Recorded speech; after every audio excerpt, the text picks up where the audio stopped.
whoever you are, wherever you are, hope you are blessed and doing safe. Ladies and gentlemen, greetings, family. Of course, I'm tuning in. You see me without the glasses off today, but if you're looking for some opportunities, particular advertisement opportunities, then look no further at the link at the bottom to my email address. You can hit me up for advertisement opportunities. We are supporting and promoting your businesses here on this channel.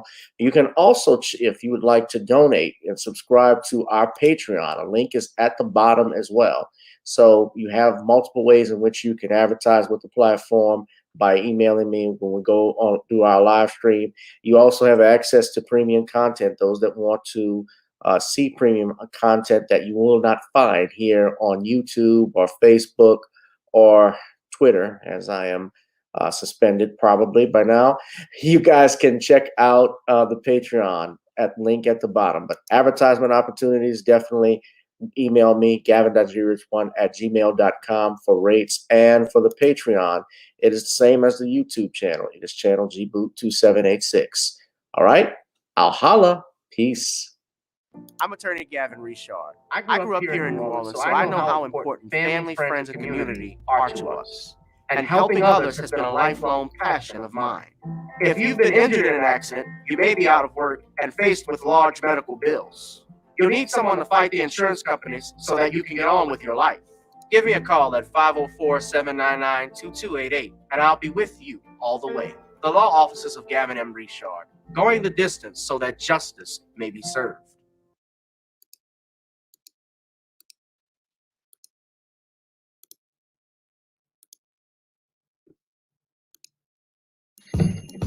Hi, I'm attorney Gavin M. Richard.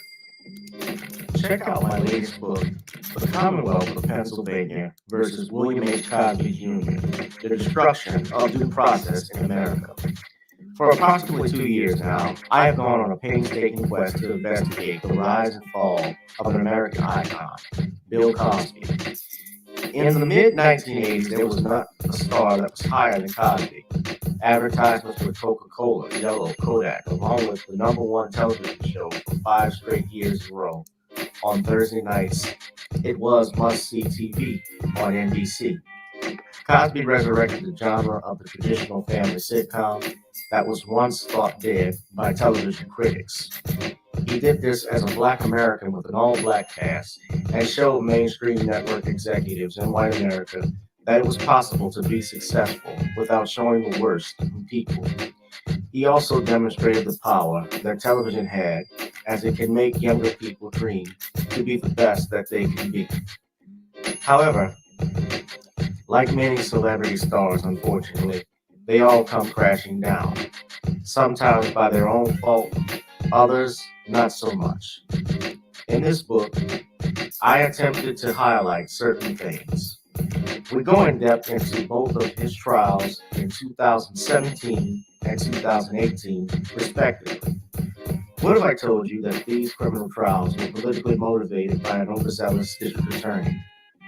Will you also be shocked to learn the attacks on Mr. Cosby did not start in 2014, but also in the 90s, not long after his attempted quest to purchase a major network?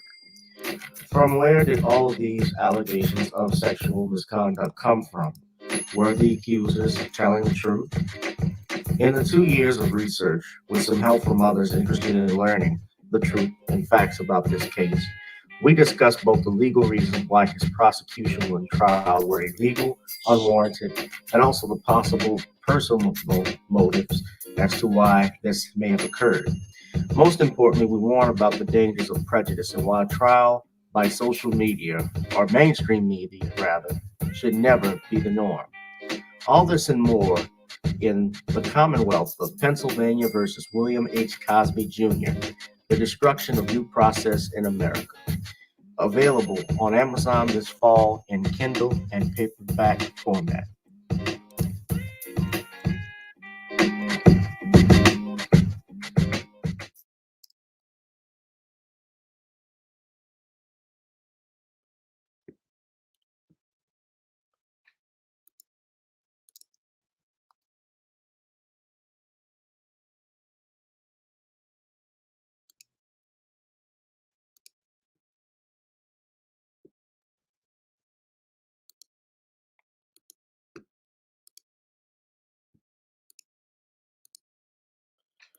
The Facebook page at Commonwealth Cause is right here, ladies and gentlemen, to get all the latest information on our book, The Commonwealth of Pennsylvania versus William H. Cosby Jr., The Destruction of Due Process in the United States. Ladies and gentlemen, you need to go ahead, hit that like button. Also, go ahead, look into the info about the book because it is going to be a great one. But at Commonwealth Cause, ladies and gentlemen, that is I'm sorry about that. That is our Facebook page at Commonwealth Cause. So you go ahead. I'm sorry, I don't know why this is back here. I'm trying to go to the page. There we go. That's the Facebook page at Commonwealth Cause, at Commonwealth Cause. Ladies and gentlemen, y'all hit that like, share, and subscribe button. So whoever you are, wherever you are, I hope you're safe and doing blessed this evening. The place to be is right here with me. You know, if it's Thursday, then it's got to be Random Topic Thursdays, the hottest live stream on YouTube right now. Channel GBoot2786. Whoever you are, wherever you are, I hope you're blessed and doing safe. Ladies and gentlemen, we've got a lot to get into today, so I'll go ahead and start with the topics. I wanted to ask Shawn about the following. Justice Stephen Breyer retires. Biden says the nominee will be a black woman.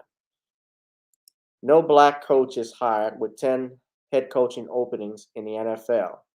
Secrets of the Playboy Mansion debuts. Are they really secrets? And Kamau Bell called out for Cosby hit piece. Ladies and gentlemen, all this and more. And we're joined, of course, by the legend, the man who has written over 75 books, including the John Haynes series.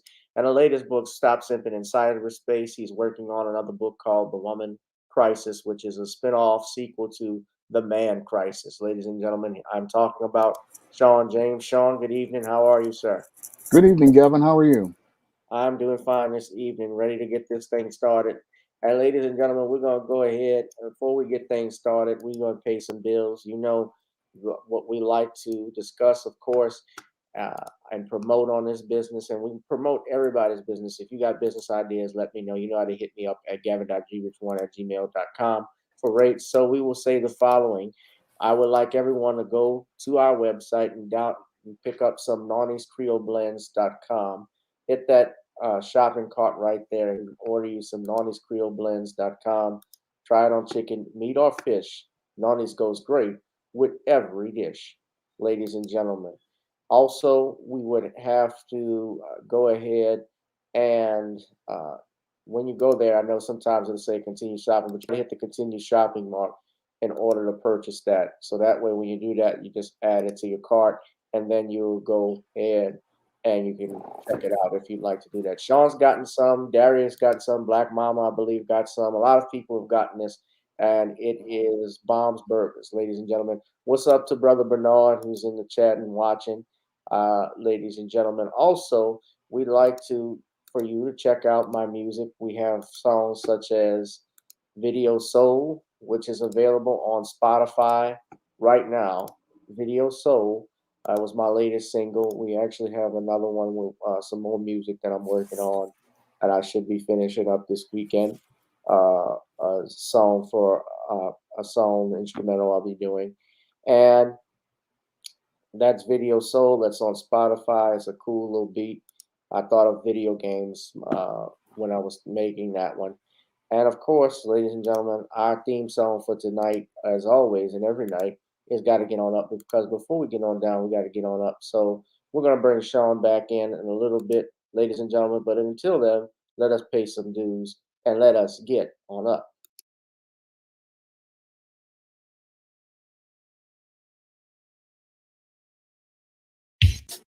Girl, come on. Gotta dance to the beat, because on the dance floor is where we'll meet. Show me what you got.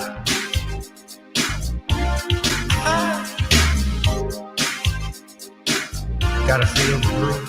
Feel the groove, get on the floor. Get on the. Right now the party's wasted. There's nothing much to do. But once the groove gets started, tell me, what do you have to lose? Just look into my eyes, girl, as we glide across the room. And what to my surprise now, the beat takes hold of you. Now if you're feeling like I'm feeling, so come on baby, let's start dealing. Time to get this party started. Ain't no time for the broken hearted. When the rhythm takes hold of you, there's only one thing left to do. Cause the beat is really moving. Time to get your body moving. Gotta get on up and move your body. Cause when the beat is really grooving, it's time to feel your body moving. Gotta get on up and shake something. Feel the groove, get on the floor. Get on up. Tell the DJ play the whispers. Rock steady in the mood. Put on earth, wind, and fire. Tonight we're gonna groove. Show me how you do the four corners. Electric slide or two. Hit the bus stop, I'll do the bunny hop, baby. It's really up to you. Now if you're feeling like I'm feeling, so come on baby, let's start dealing. Time to get this party started. Ain't no time for the broken hearted. When the rhythm takes hold of you, there's only one thing left to do. Cause the beat is really grooving. Time to get your body moving. Gotta get on up and move your body. Cause when the beat is really grooving, it's time to feel your body moving. Gotta get on up and shake something. Feel the groove, get on the floor. Get on up. Now 2020 hasn't been the best year of all times. We've been dealing with death, the pandemic, racism, bad policing, and all the bad rhymes. But like Uncle Snoop once said, if you're breathing, you're achieving. So if you're ready, I need you all to get on up. Are you ready? 1 and 2 and 3 and 4. Get your butt on the dance floor. 5 and 6 and 7, 8. This jam we appreciate. We're gonna slide and step on the beat. On the dance floor is where we'll be. Feel the groove, get on the floor. Get on up And move your body. Cause when the beat is really grooving, it's time to feel your body moving. Gotta get on up and shake something. Feel the groove, get on the floor. Get on up. Baby, yeah, gotta get on up. Come on, baby, gotta get on up. Baby. Feel the groove, get on the floor. Get on up. Feel the groove, get on the floor. Get on up. What's up, everybody? Welcome again to another edition of Gavin Richard Presents here on channel G-Boot 2786.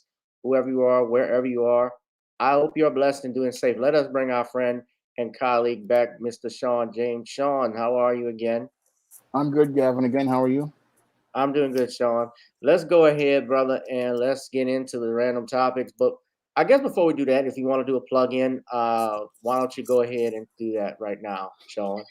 All right. The SJS Direct 2021 books are now available on Amazon.com in paperback and Kindle format.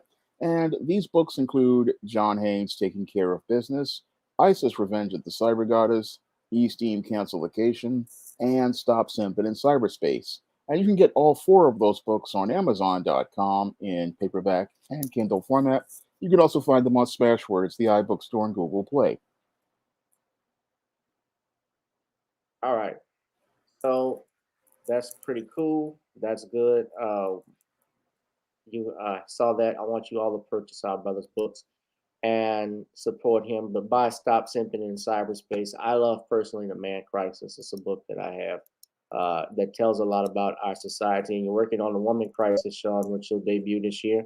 Yeah, I'm hoping to get it to debut this year. I'm like at the home stretch as related to presenting the thesis. I'm still just got a couple more chapters to go. I'm hoping to get this one finished hopefully by the end of February or March. I mean, I've been working feverishly on this book all this month, and it's coming together.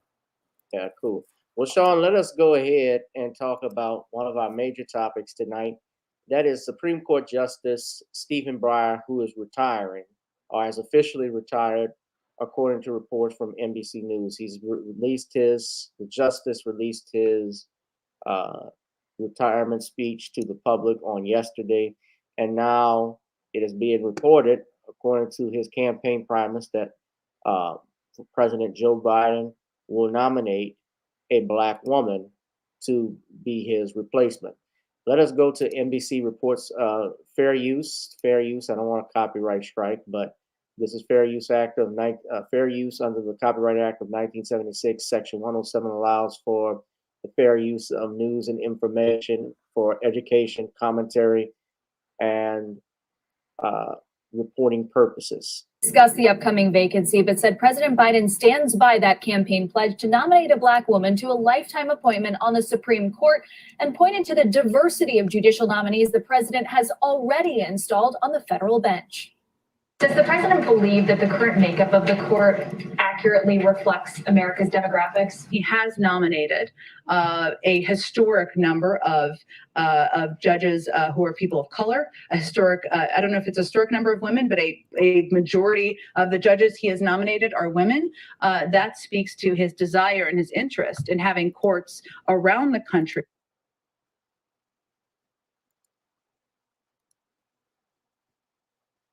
that look like America and that represent the experiences of America. President Biden has nominated 62 women to the federal judiciary, including 19 Black women.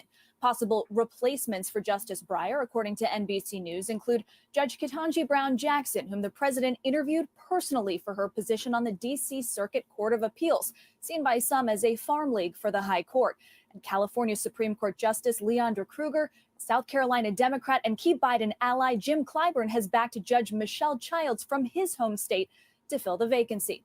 Any appointment would come at an inflection point for Mr. Biden, a potentially legacy-defining pick after a series of policy defeats and before that consequential midterm election that could cost Democrats their majority. President Biden's own experience with these nominations runs deep, chairing the Senate Judiciary Committee for 8 years and witnessing firsthand the protracted failed confirmation of Judge Merrick Garland in 2016.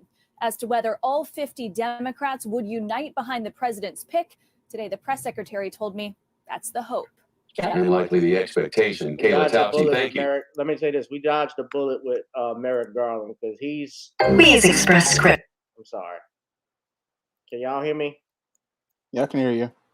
I said we dodged the bullet because Merrick Garland has been AG now under Joe Biden. He's been awful. So just imagine what he's been as a Supreme Court justice, but appointed by Barack Obama. But at any rate, ladies and gentlemen, you see that now. Let me just go to this. I'm looking at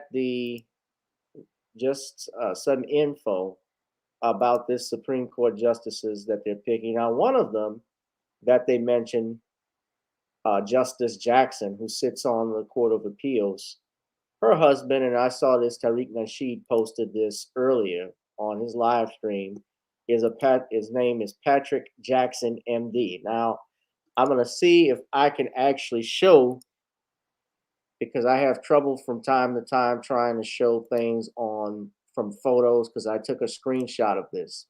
But I'm going to see if I can do that here. If I can see it through the window. Hold on a second. Now, I hate when you do this because you can't mirror and all of this stuff. I'm trying to. Okay.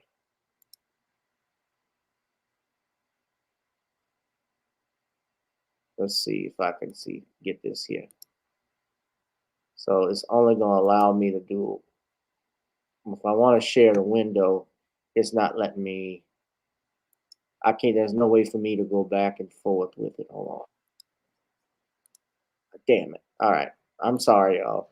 So let me do this. Let me try and share it. But Shawn, I want to hear your thoughts because this Katrina Jackson woman, I was looking, she has met her husband, long story short, is white.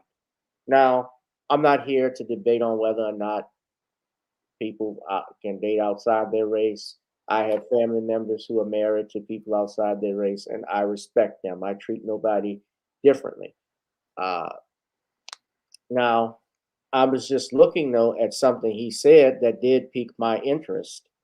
I thought was interesting. He made the remark, and I'm gonna see if I can put it up here for you all so you can see. But well, I'm looking for it. But I'm gonna let Shawn speak. But this is what he said. This was from June 12th, 2021. He said, "Happy Loving Day. I'm especially thankful to be walking through life with a brilliant and compassionate partner who still takes my breath away, made possible by sacrifices like Richard and Mildred Loving." And of course, you know, Mildred and Richard Loving were the interracial couple uh, that sued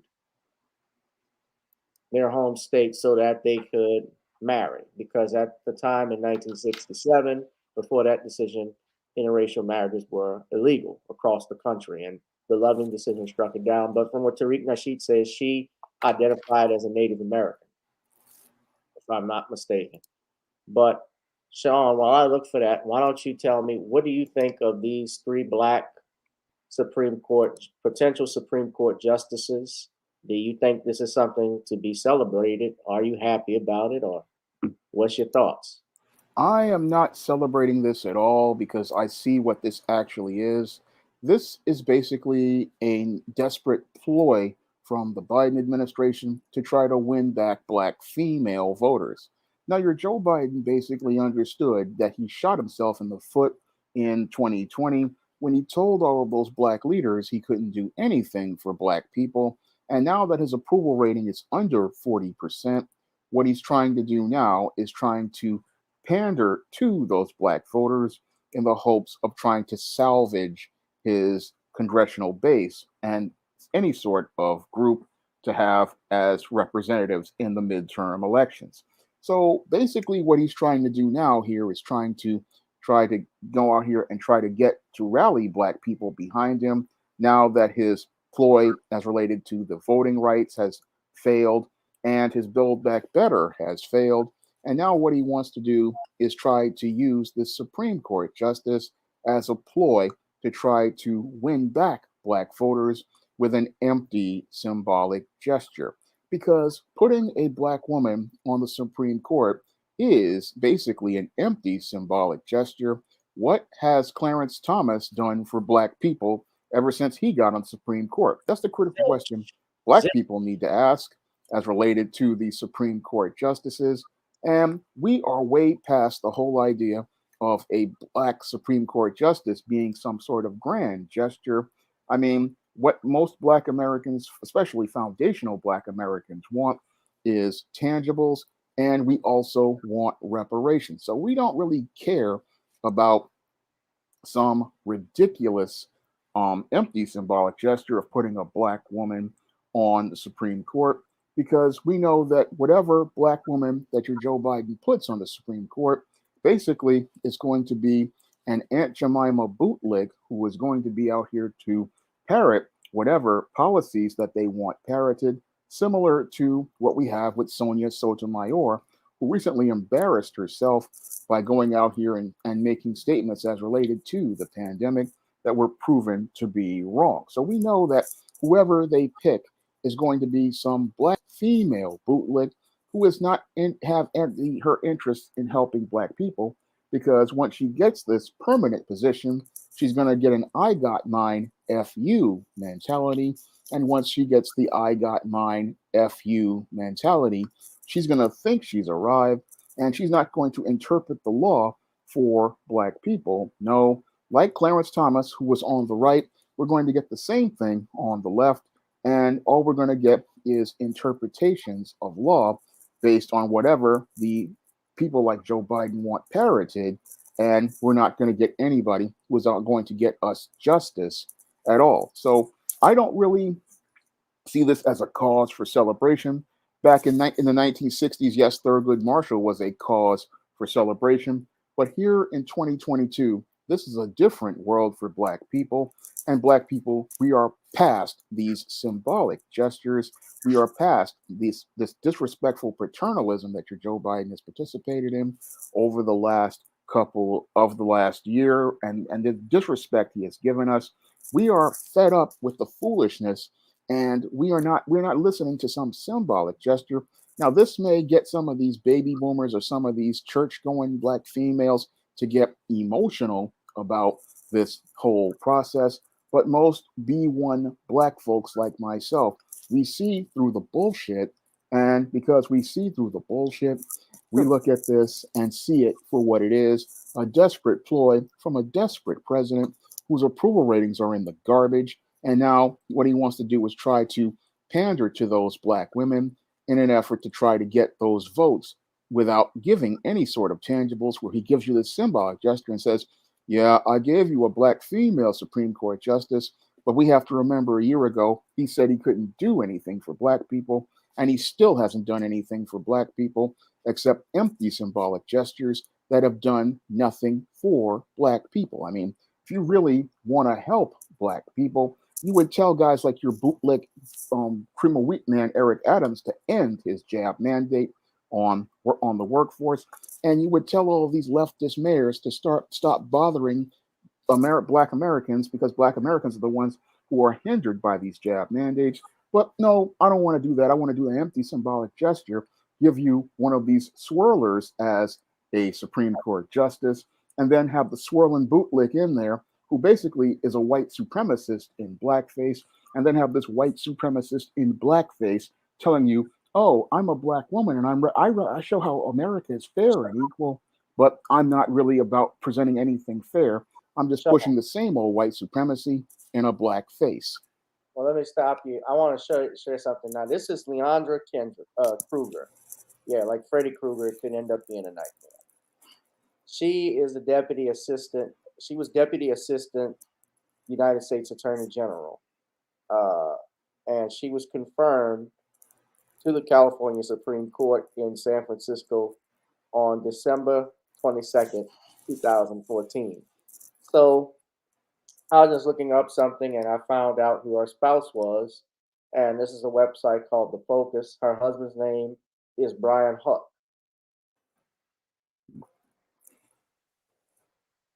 Her husband's Ken. It looks like that should be his real name, Ken. That's what I said. Swirling bootlick. They ain't about us. They're not for us. Now, let me show you also Justice Katrina. I think her name was Katrina Jackson. That's her. Yeah, I'm sorry, not Katrina. I apologize. Ketanji Brown Jackson. Now, this is her husband, according to from my sources, and Tariq Nasheed even put this up. This is her husband.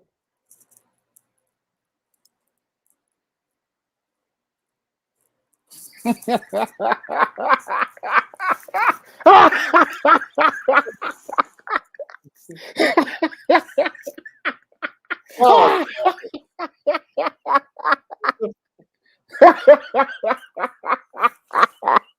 I got him to laugh, y'all.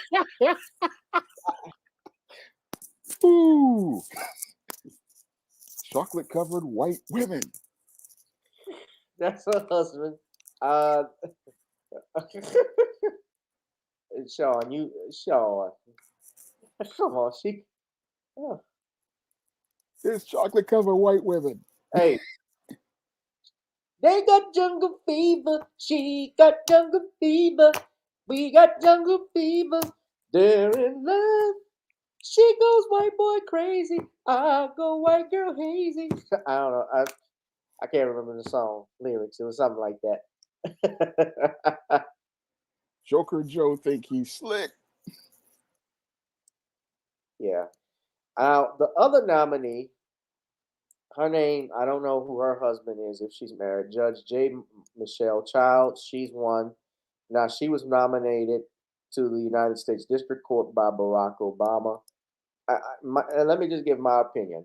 It doesn't matter who we put in office or who the Supreme Court justices are, if their agenda is not for the cause of African Americans, and I know as a judge you're supposed to administer justice, I know that, but if that is, but what I see mostly, and I learned this especially when the uh, Florida election, the race in Florida in 2000 was determined by the Supreme Court. It was all about politics, who goes to what party, not about justice. Because had it been about justice, we know that we know exactly that Al Gore would have won. Now, Yeah. this is the woman that's backed by Jim Clyburn, right? She Yep. moved. She's from Detroit. She moved to Columbia, South Carolina, and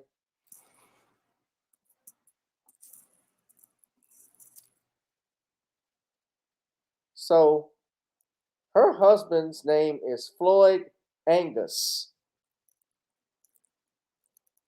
Floyd Angus. I mean Floyd. I'm sorry, Floyd Angus.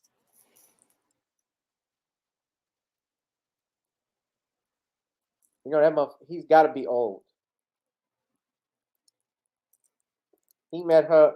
She was 18. He met her when he was 40. Hmm. Damn, he's old. Yeah, he got to be old, huh? Floyd Angus. I think that's him. I think that's him there at the top. Hmm. All married to white boys. Floyd Angus. Now, Childs.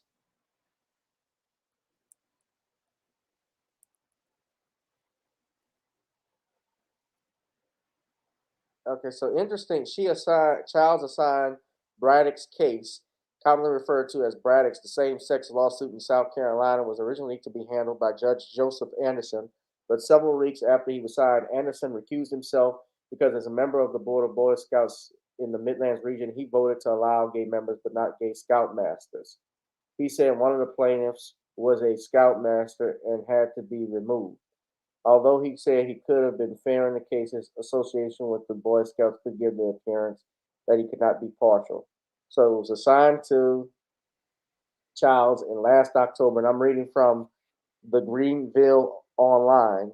Childs issued a schedule Tuesday. The case was assigned to her in October. Attorneys have until October 23rd to file motions. So this was from back. This is from January 26, 2022. So we can already tell where she lies on this, because if she's appointed by Barack Obama, then you know where they're going on far left stuff. Yep. And especially when I see when she talk about same-sex marriage, it's like, okay, I know what's going on. We know what it is, huh? Yep. So her husband, Floyd Angus, they have a 5-year-old daughter named Juliana, and he's a doctor.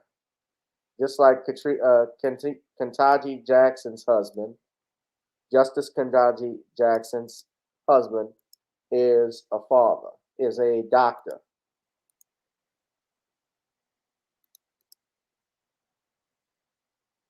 So his name is Floyd Angus.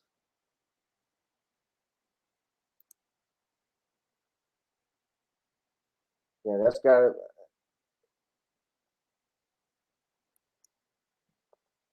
Yeah, that's got to be him. Because if that's her taking a picture with Clyburn, and Clyburn is backing her. More soup, please.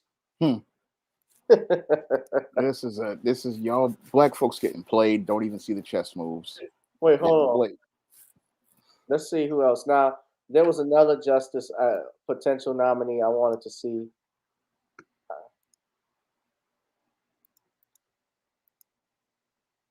And that was I knew it was a matter of time you would laugh. Laughing to keep from crying about the game being played on Black Americans.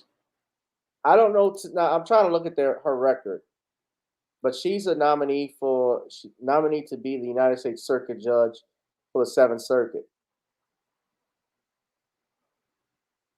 She's a former public defender. Okay, that's good. I'm a public defender. And she's young. She's born in 1979. Okay, well, let's see.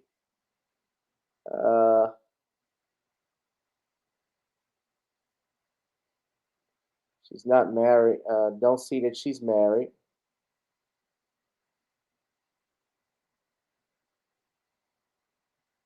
So she actually, okay, so she has been nominated. Her father is Raymond Jackson, who was a senior United States District Judge for the Eastern District of Virginia that was appointed by Bill Clinton.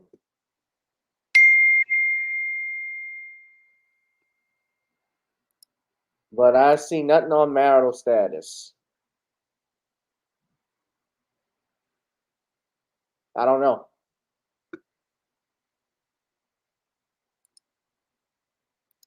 Let's see. I'm just doing some research because, okay, so it says here she is married to Eric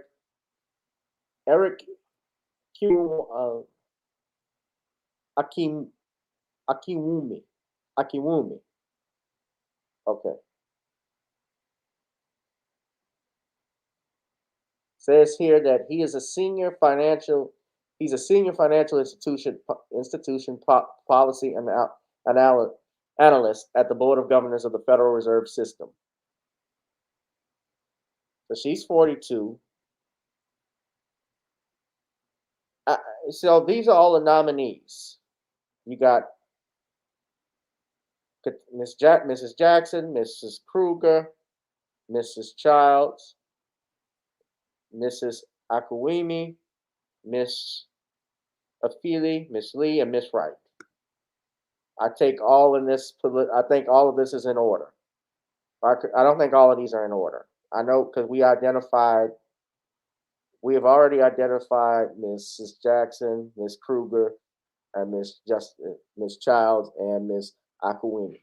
So my whole theory on it, guys, is that this is just symbolism. That's my whole take on this.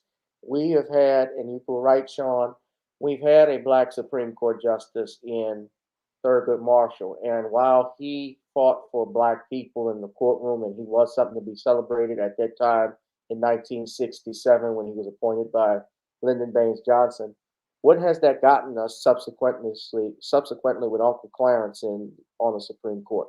And speaking of which, why not nominate, and this is me, another Black man to offset Clarence Thomas? They don't want to do that because he may start interpreting the law for Black people. How about Justice Gavin Reshard? I'd love to see that. Yeah. How about Justice Joe Brown?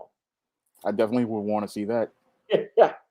You know, this old thing, you all are picking these women over men when society does better with men in charge. These women don't know what to do with judges. They all look at their husbands. They all look like they're plastic dolls. Look at them. I bet some of them get down on the down low. That's how I'm seeing this. They're going to push this agenda with that jackass, that racist jackass Joe Biden. I can't take it. Joker Joe think he's so slick. I mean, this is just, you can see right through this. That's what's so sad. You can see right through it. Of course you can see right through it, son. It's bullshit. But yeah. So what do y'all think? I see a lot of people commented. Shout out to Danielle. Shout out Justice Shawn James. You mean, how about Justice Gavin? Tyree?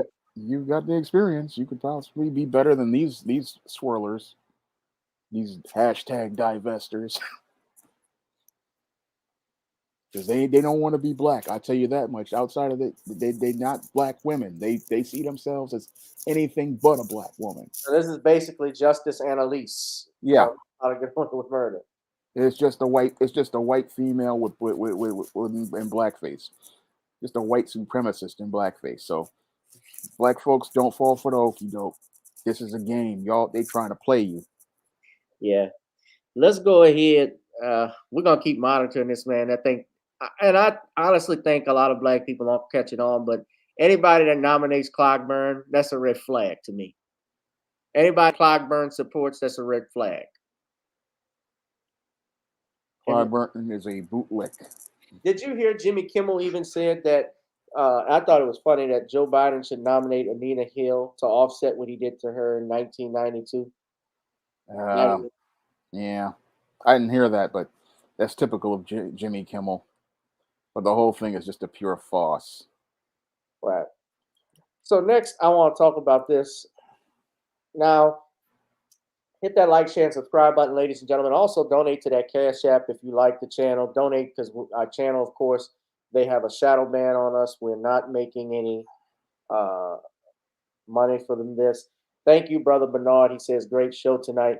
But no black coach is hired with 10 head coach openings in the NFL. Now, I should say in fairness before I begin, we know that right now the NFL is in the middle of the playoffs and Super Bowl weekend is not far away. So some coordinators, some assistant coaches who likely could come up with getting these head coaching positions, if they are in the playoffs, they cannot interview currently with any of the teams that have vacancies because it may be an issue. Obviously you don't want to deal with solicitation or accusations of tampering, which is what they can't do. But earlier today, the Broncos had hired Nathaniel Hackett. Now, Nathaniel Hackett was the offensive coordinator for the Green Bay Packers, and he has quite a resume, no doubt about that. He was the offensive coordinator for your Aaron Rodgers, arguably one of the greatest quarterbacks to ever live. And I know, Shawn, you don't follow football like talking about it, but they agreed to make him their new coach, according to discussions today. The Denver Broncos. Of course, it's not just the Broncos, the New York Giants, the Jacksonville Jaguars, as well as my New Orleans Saints, who just lost their coach to retirement, and several other coaching positions are open around the NFL. Now, apparently, they said that the Jacksonville Jaguars was effectively going to make Byron Leftwich their coach, but that has not been written in stone. And Byron Leftwich was a former player for the Jacksonville Jaguars. He's supposed to be interviewed by the Saints. Now, what has to take place, and of course, the Las Vegas Raiders also have an opening, the Miami Dolphins, just to name a few out of that. But what I take interest in, Shawn, is the fact that out of all of the head coaching positions, there is a candidate, and I mentioned Coach Hackett, but I also want to mention that we have a New Orleans native by the name of Eric Bieniemy. Eric Bieniemy, let me put his picture up right here, y'all. Hold up. Now, this is, okay, so I don't know if you all can see. That's Nathaniel Hackett right there. All right. And, well, remember, Brian Flores was fired by Miami, even though he was doing a great job. And the only black coach in the league is Mike Tomlin, who has never had a losing season, Shawn, for the Pittsburgh Steelers. He's been coaching for 15 years after your Bill Cowher retired, and he has led the Pittsburgh Steelers to 2 Super Bowls. They've never had a losing season. They went to the playoffs just recently, though they were one and done. But this brother right here is Eric Bieniemy. And your Stephen A. Smith, we know he coons a lot. He actually blasted the Denver Broncos for hiring your Coach Hackett. Now, I'm going to go ahead and play a clip from it, if I may. Although y'all know I don't like Stephen Head Smith. Supposedly he bagged Molly Quorum Rose, who was Jalen Rose's wife, allegedly. I don't know if that's true or not, but if he did, y'all know what that proves. Hairlines don't matter. He got money. But go ahead, let's play this. Grammarly can help you write quickly and confidently, so you never have to slow down at work. Stay on top of emails, documents, and But if Aaron Rodgers ends up going to Denver, essentially Hackett was hired because that's going to get us Aaron Rodgers. And I can't fault John Elway for that either. I can't blame him for that. It's just a damn shame when I see something like this in regards to Eric Bieniemy and his resume. And then you put that up against Nathaniel Hackett's resume, because the great Aaron Rodgers hasn't been in a Super Bowl since 2010. And Hackett wasn't even an offensive coordinator in the National Football League at that particular moment in time. He didn't get to Buffalo until 2013. And so for him to end up getting a head coaching job, okay, when he had Aaron Rodgers, and him in combination with Matt LaFleur hasn't been able to get you over the hump. And you just scored 10 points in an NFC divisional playoff game on your home turf in inclement weather, where you were supposed to be at a decided advantage against the San Francisco 49ers team that, oh, by the way, was playing on a short week and had Jimmy Garoppolo as their quarterback. And the special teams scored. The defense for Green Bay held you to 6 points. And your offense can't generate more than 10 points. And a couple of weeks later, you get a head coaching job. But Eric Bieniemy, with those qualifications, doesn't get the job. I'm telling you right now, as a black man, it is sickening. It is insulting. And it bothers the living hell out of me. It really does. Stephen, can I ask you a question? Just Sure. in response, because I think you make a lot of really good points in that, in that kind of your opinion. Is this more you're upset that it's this? an Let me Eric just say Bieniemy this thing, though, like because the I don't want person anybody to has be fooled. Stephen A. Smith's still the biggest bootlick on ESPN. He may say some stuff once in a while. A broken clock will get the right time once, at least once, Sean. But Yeah. this is a guy who keeps disparaging black men. I'll never forget when he actually got on First Take giving some statistics about domestic violence, talking about how 85% of the people that commit domestic violence in the NCAA are black. Well, it would make sense since most of the athletes are black.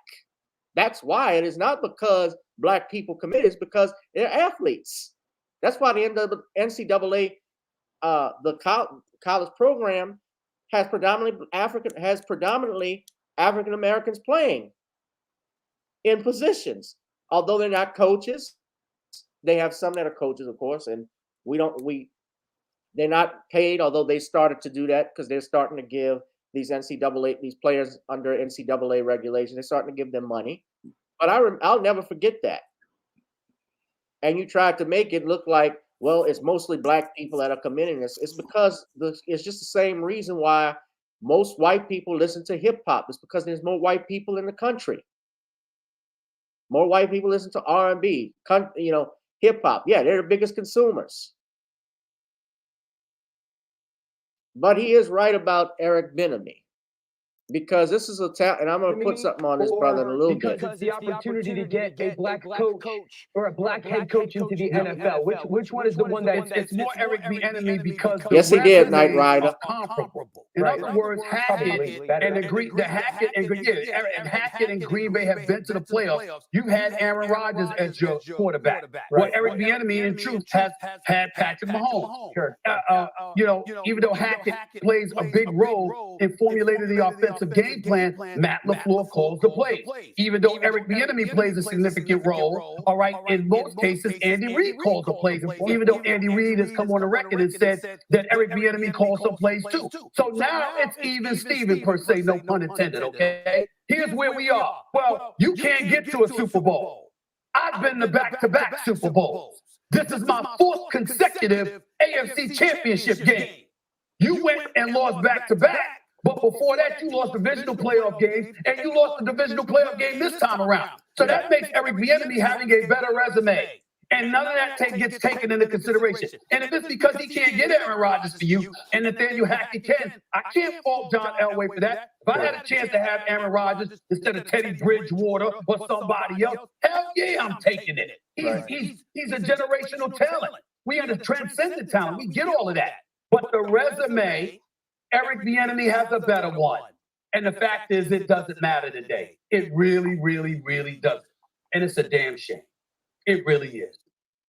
All right. Grammarly can help you write quickly So, and like I confidently. said, a broken clock can get the right time at least once. Now, Eric Bieniemy is, as he pointed out, let me just put this brother's picture up here. This is a man who has gone through 4 straight AFC championships and has not gotten one phone call, especially last year when the Chiefs were in the playoff, when in the Super Bowl against the Tampa Bay Buccaneers.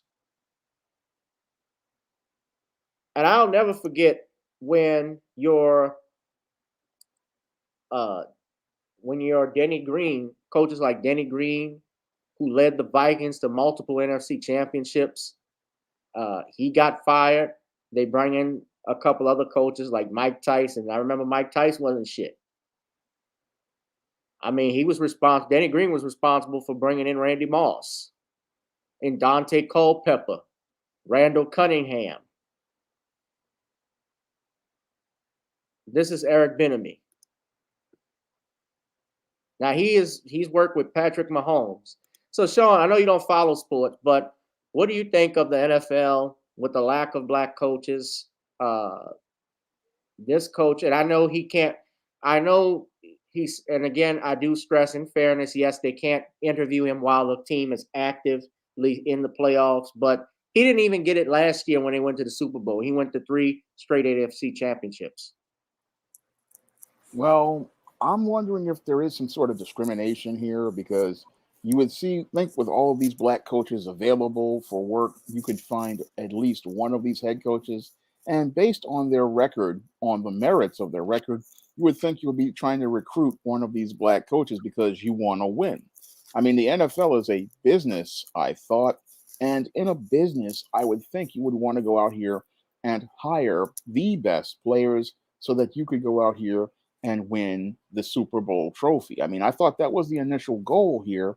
And if you're leaving a player, I'm not a player, but a coach off the table that could get you to win, that just shows you how dysfunctional your NFL slave plantation truly is. But it shows us that it's not really about the game of football, it's about white supremacy.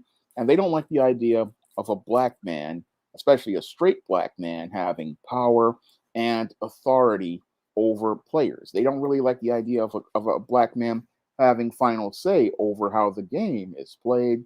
And that's why they're not actively going out here looking to recruit black head coaches. And that's really a shame because I remember about 32 years ago, I remember when I read about Art Shell, I believe, who was the first black coach. And sadly, we were back in a situation almost 30 some odd years later where we're talking about there are no black coaches being considered for positions when you've got 10 positions open. Shows us how things are regressing in a very bad way as related to so-called diversity and how they're making efforts to exclude straight black men from a game that is played primarily by straight black men. Yeah. And right. Well, and like I said, you got 10 coaching open. Yeah. To show you all the vacancies that are in the NFL as we speak. I pointed out. Well, go ahead. Yeah, I was looking at Art Shell's background just to make sure. Yeah, he was the head coach of the Raiders. He was the first black head coach. And I wanted to confirm the fact. He was the first black coach of the Raiders.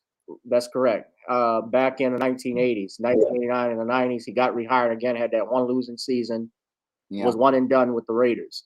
Miami Dolphins, they fired Brian Flores, and he had a 19-14 record. And in the playoff picture over the last 2 seasons, he drafted Tua Tagovailoa, who played for the Alabama Crimson Tide. So here's what you have here: the Miami Dolphins, the Jacksonville Jaguars, the Las Vegas Raiders, the Denver Broncos. We know they've already got their coach. The New York Giants, they just fired Joe Judge. Chicago Bears, I believe they already hired a coach already. The Minnesota Vikings, the Houston Texans, the New Orleans Saints. I personally thought that the Saints could have, and it would have been hard. I don't think it would have been hard to get a coach like, I'm sorry, not a coach, but the quarterback, Deshaun Watson from the Houston. I was actually I mean, look, he's not had this season because of the allegations he was facing. But so you see all these vacancies now. Sorry. So let's see. We got Art Shell. Now, Art Shell, you mentioned him. Art Shell was actually a former lineman. He was a guard for the Oakland Raiders. Yeah. And a Super Bowl champion 3 times over.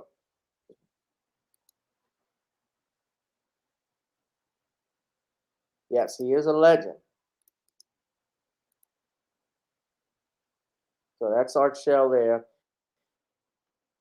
So Al Davis had a history of hiring minorities. He had Art Shell. He also had, before that, Tom Flores, who was the first Hispanic coach to win a Super Bowl. You had Ray Rhodes, who was the coach of the Green Bay Packers at one time. He didn't last long when he was with Green Bay. So, yeah, and they have this bullshit Rooney Rule. Here's my thing. You have the Rooney Rule in place, which requires you to interview 2 minorities, at least, for a head coaching position. And the problem with that is well, I got to follow requirements in order to get fired, but guess what? That doesn't mean I have to hire them. So, what's the purpose of the rule? To give you the chance to be hired, or to actually hire you? Because it doesn't seem like it's effective. Now, Ray Rhodes was a Super Bowl champion with the San Francisco 49ers. He was the defensive coordinator in 1994. He was an assistant defensive back coach and a defensive back coach. He didn't have a winning record as a head coach, and I'll give it that. He coached the Philadelphia Eagles and the Green Bay Packers. And he was there only for 1 season, going 8-8.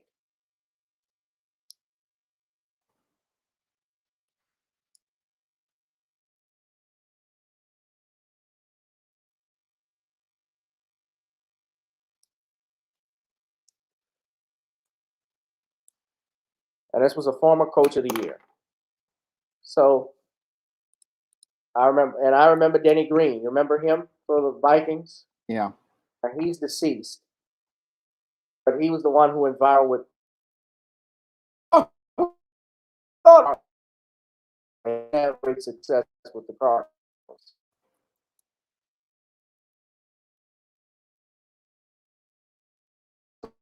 He was a vice head coach. And record.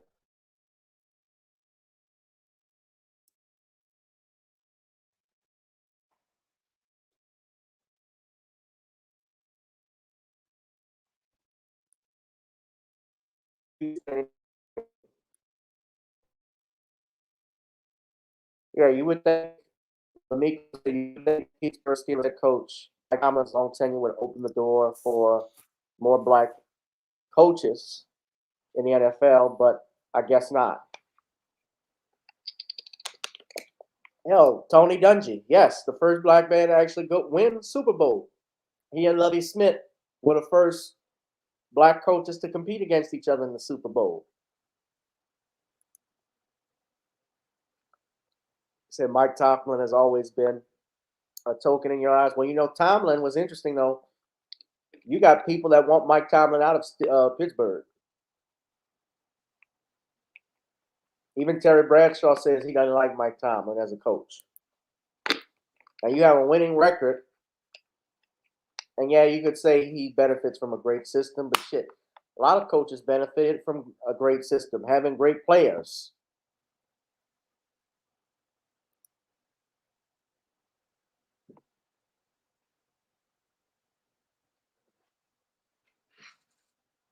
Now, when he was fired from Arizona, from the Cardinals, you know what they say here, many people describe his tenure with Arizona as an inflection point in the history of the Cardinals, arguing that the culture of the team changed under Green. And basically, he got the right personnel, but by the time they went to the Super Bowl, he was out.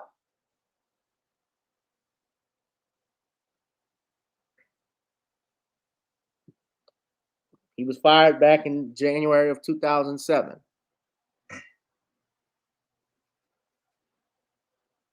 So, Shawn, you got something you want to talk about? You want to say or follow up on this? No, not really, because I don't really follow the NFL. All thing I do was Art Shell, and when I listen to this part about them not hiring coaches, all I see is that we're really taking a really bad step back for the NFL, and to not go out here and consider a black coach when there are qualified black coaches, it really just shows us how the NFL is again a slave plantation because you have talented coaches who can lead, can take you to championship games, and the owner's not acting in their best interest because they just don't like the idea of straight black men being in a power position, and they don't like the idea of a straight black man in a leadership position. That's the only reason why I could see them leaving all these positions open and not considering a single black man when, again, you have talented black men who are ready and available and ready to work and can take your team to the next level. But it's not about the level, it's just about the power of white supremacy. Yeah. Hit that like, share, and subscribe button, ladies and gentlemen. Someone said Hugh Jackson was a coach, but he was awful. Hugh Jackson, though, they almost went to the playoffs, I think, one season. He got fired by the general manager of the Raiders, who was back, Rollo McKenzie, who, I think it was Rollo or McKenzie. He was an offensive guard with the Redskins.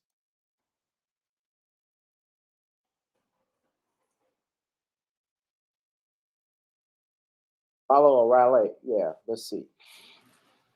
Raleigh was was the guard was the center for the Redskins. His nickname was Rollo, but his brother was Reggie McKenzie.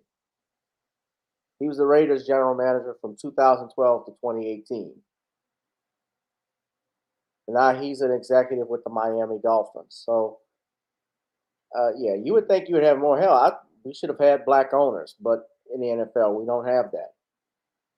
But hit that like, share, and subscribe button, ladies and gentlemen. So we're going to move on to our next topic. Now, I already talked about this on Tuesday about how Kamau Bell is getting some blowback over his docuseries that is supposed to air on Showtime, which was part of the Sundance Film Festival. It was called We Need to Talk About Cosby, and focusing on what they call his complicated history. And Shawn, while I talked about this, I wanted to get your opinion on it. Before we do that, I want to show people a couple of things and clips. Now, what happened recently is that regarding the docuseries, Bill Cosby's legal team, as well as his press, made an announcement on what they thought of the docuseries, and I will share that with you. But first, let me go ahead and let's just play a clip of his appearance on CBS in the morning, where he appeared with Scale King. And of course, it's not a coincidence. This is CBS Morning. CBS, of course, is owned by what company? Viacom. And Viacom CBS, since it is a Paramount company, also owns what other channels? They own, they own a lot of them. CBS, I think they own MTV. They own a bunch. Well, they own a bunch, but in particular, I'm getting at, they also own Showtime. Yeah, they own Showtime. Right. So let's put that fair use disclaimer up, if we can. Explores both the historic career of Bill Cosby and his descent from America's dad to alleged sexual predator. In 2018, Bill Cosby was convicted of 3 counts of aggravated indecent assault and was sentenced to prison. He denied the allegations. Last year, the Pennsylvania Supreme Court overturned that conviction due to a procedural issue which prevents him from being retried for this case. The court did not make a ruling on the allegations. Cosby first rose to fame in the 1960s with his stand-up comedy. Then in 1984, his hit sitcom, The Cosby Show, solidified his reputation as America's dad. Dr. Cliff Huxtable, the 4-part documentary We Need to Talk About Cosby, takes an unfiltered look at his complex legacy. The series features interviews with women who allege the sexual assault happened by Cosby. It also includes comedians, journalists, and academics like Jelani Cobb. You don't often learn that your heroes are really the worst sorts of villain. Like, that's not something that's a normal experience. Or that this person who you think of as a hero has fooled the entire country about what their character really is.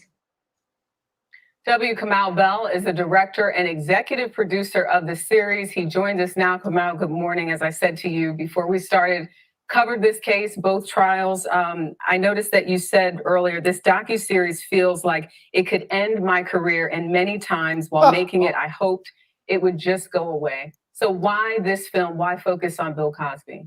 I mean, you know, I was born in the early 70s, so my whole life, Bill Cosby has been part of the wallpaper of Black America. And because of the kind of programming he was doing as a kid, it was aimed at me.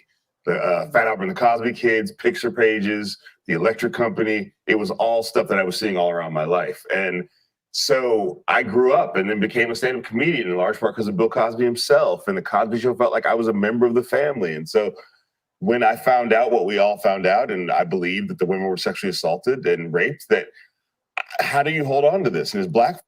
Okay. Before I continue, because I needed to share this article that was this press release that was released by the Cosby family, by his his team earlier. They made the following announcement, and I'll read it as follows. It says, quote, from Wednesday, January 26, 2022, released at 7 a.m. Eastern Standard Time, official press release to PR hack W. Kamau Bell's Showtime documentary, We Need to Talk About Bill Cosby. From Philadelphia, Pennsylvania, let's talk about Bill Cosby. Mr. Cosby has spent more than 50 years standing with the excluded, made it possible for some to be included, standing with the disenfranchised, and standing with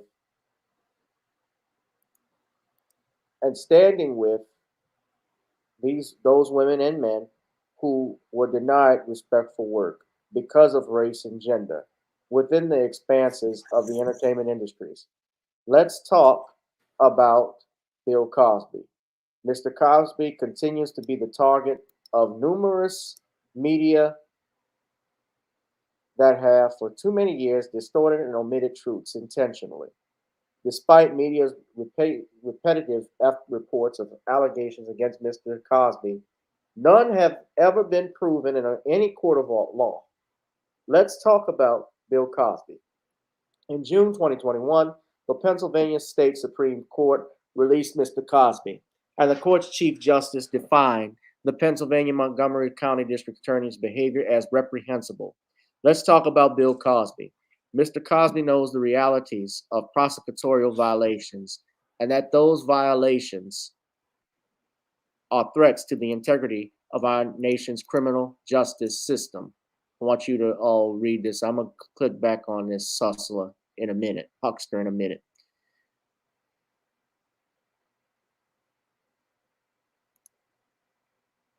This is a subject matter for a professional documentary.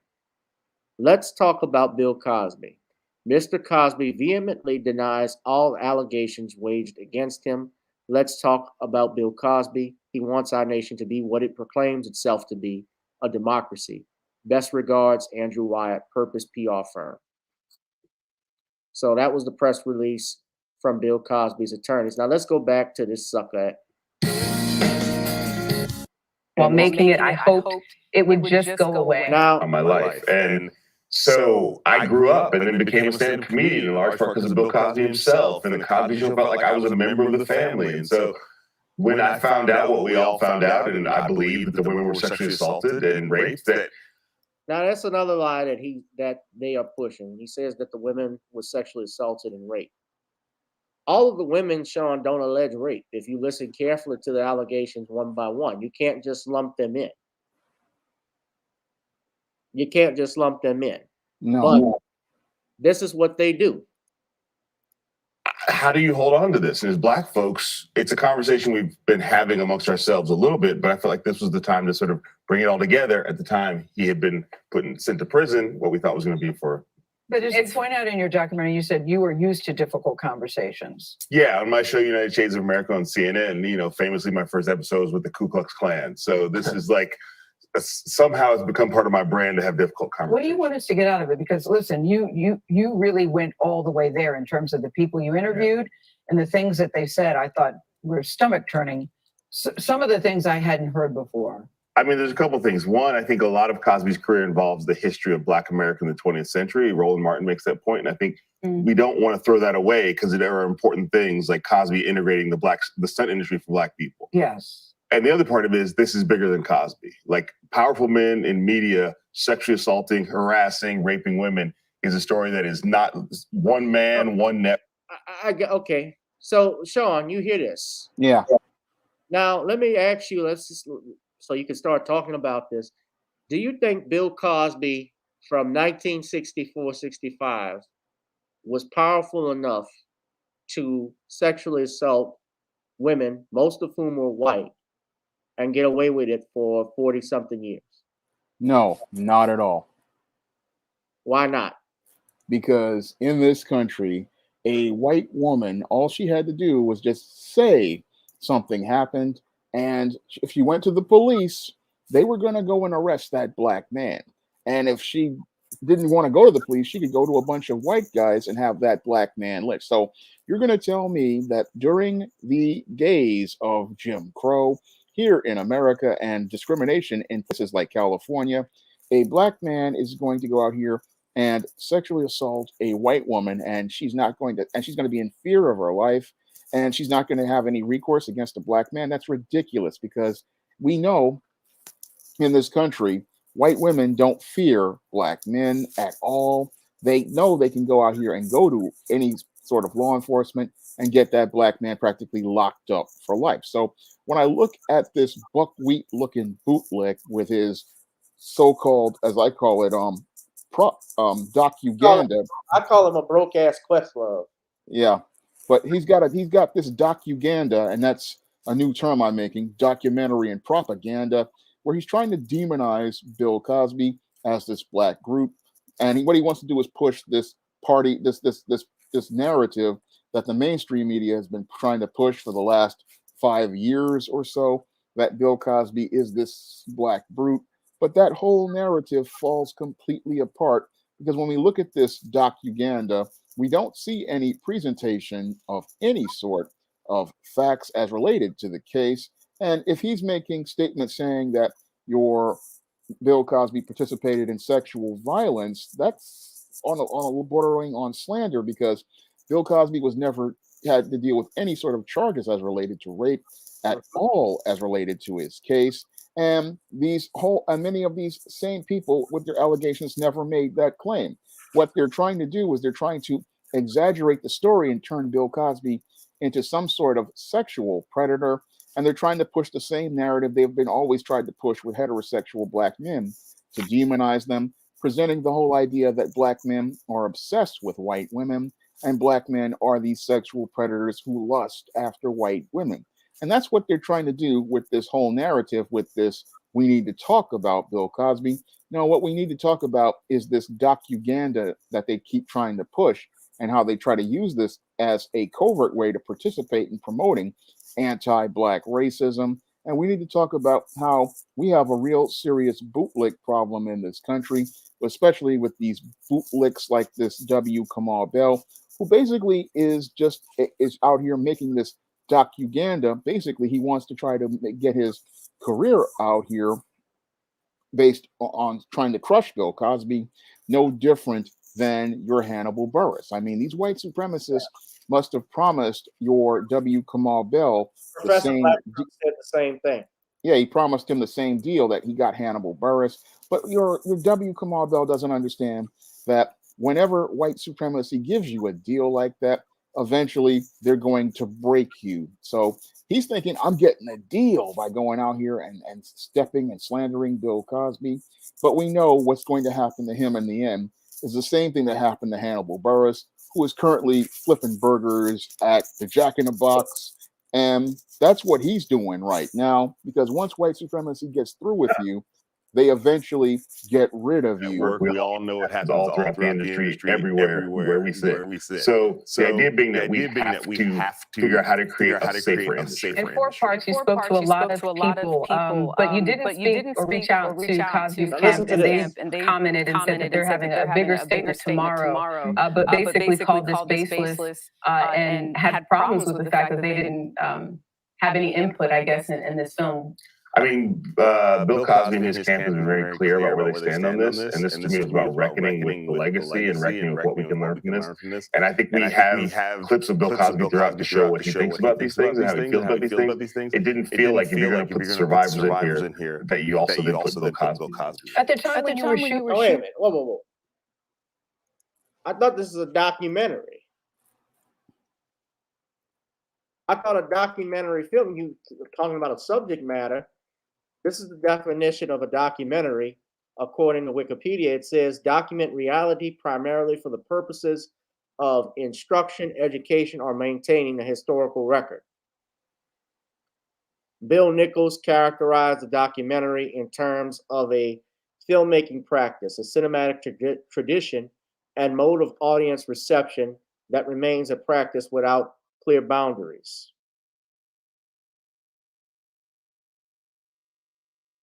Now, he didn't think this is now history does repeat itself, because that docu-series premiered at the Sundance Film Festival. And if you remember, ladies and gentlemen, this docu-series also premiered. I'm going to get back to the video in a second. But this documentary, which is actually getting a sequel, also premiered. Leaving Neverland, which it should be called Leaving an Empty Hand, since these two suckers lost their suits. They lost their lawsuits.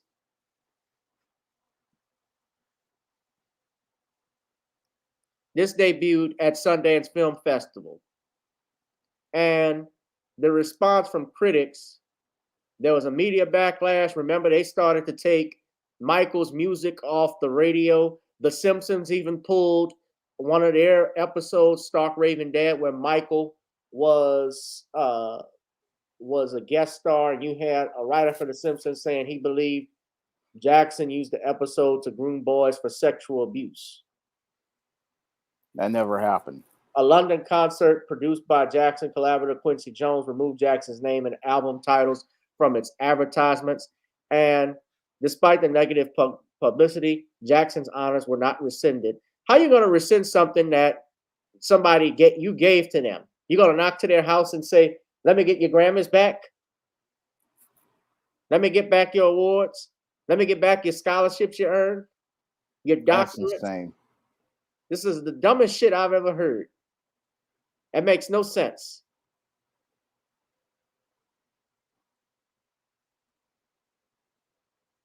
His family criticized it, rightfully so. Corey Feldman even said the documentary was one-sided and said Jackson never approached him inappropriately. And that's what I see here.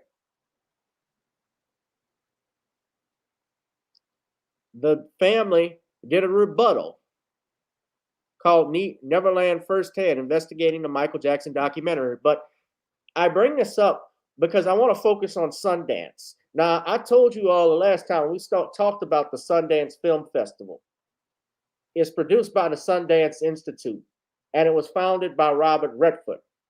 And I pointed this out, if you all remember,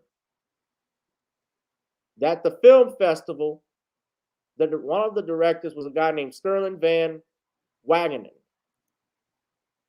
Van Wagenen, back in 2019, was convicted of child sexual abuse and sentenced to 6 years to life in prison.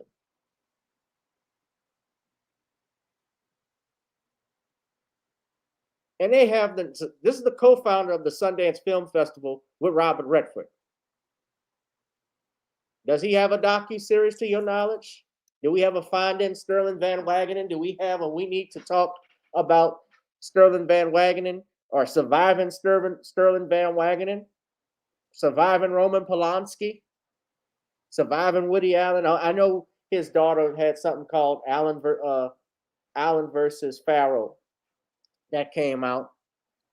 But HBO, remember, they said they weren't even pulling Woody Allen's movies. Nope. They weren't pulling it.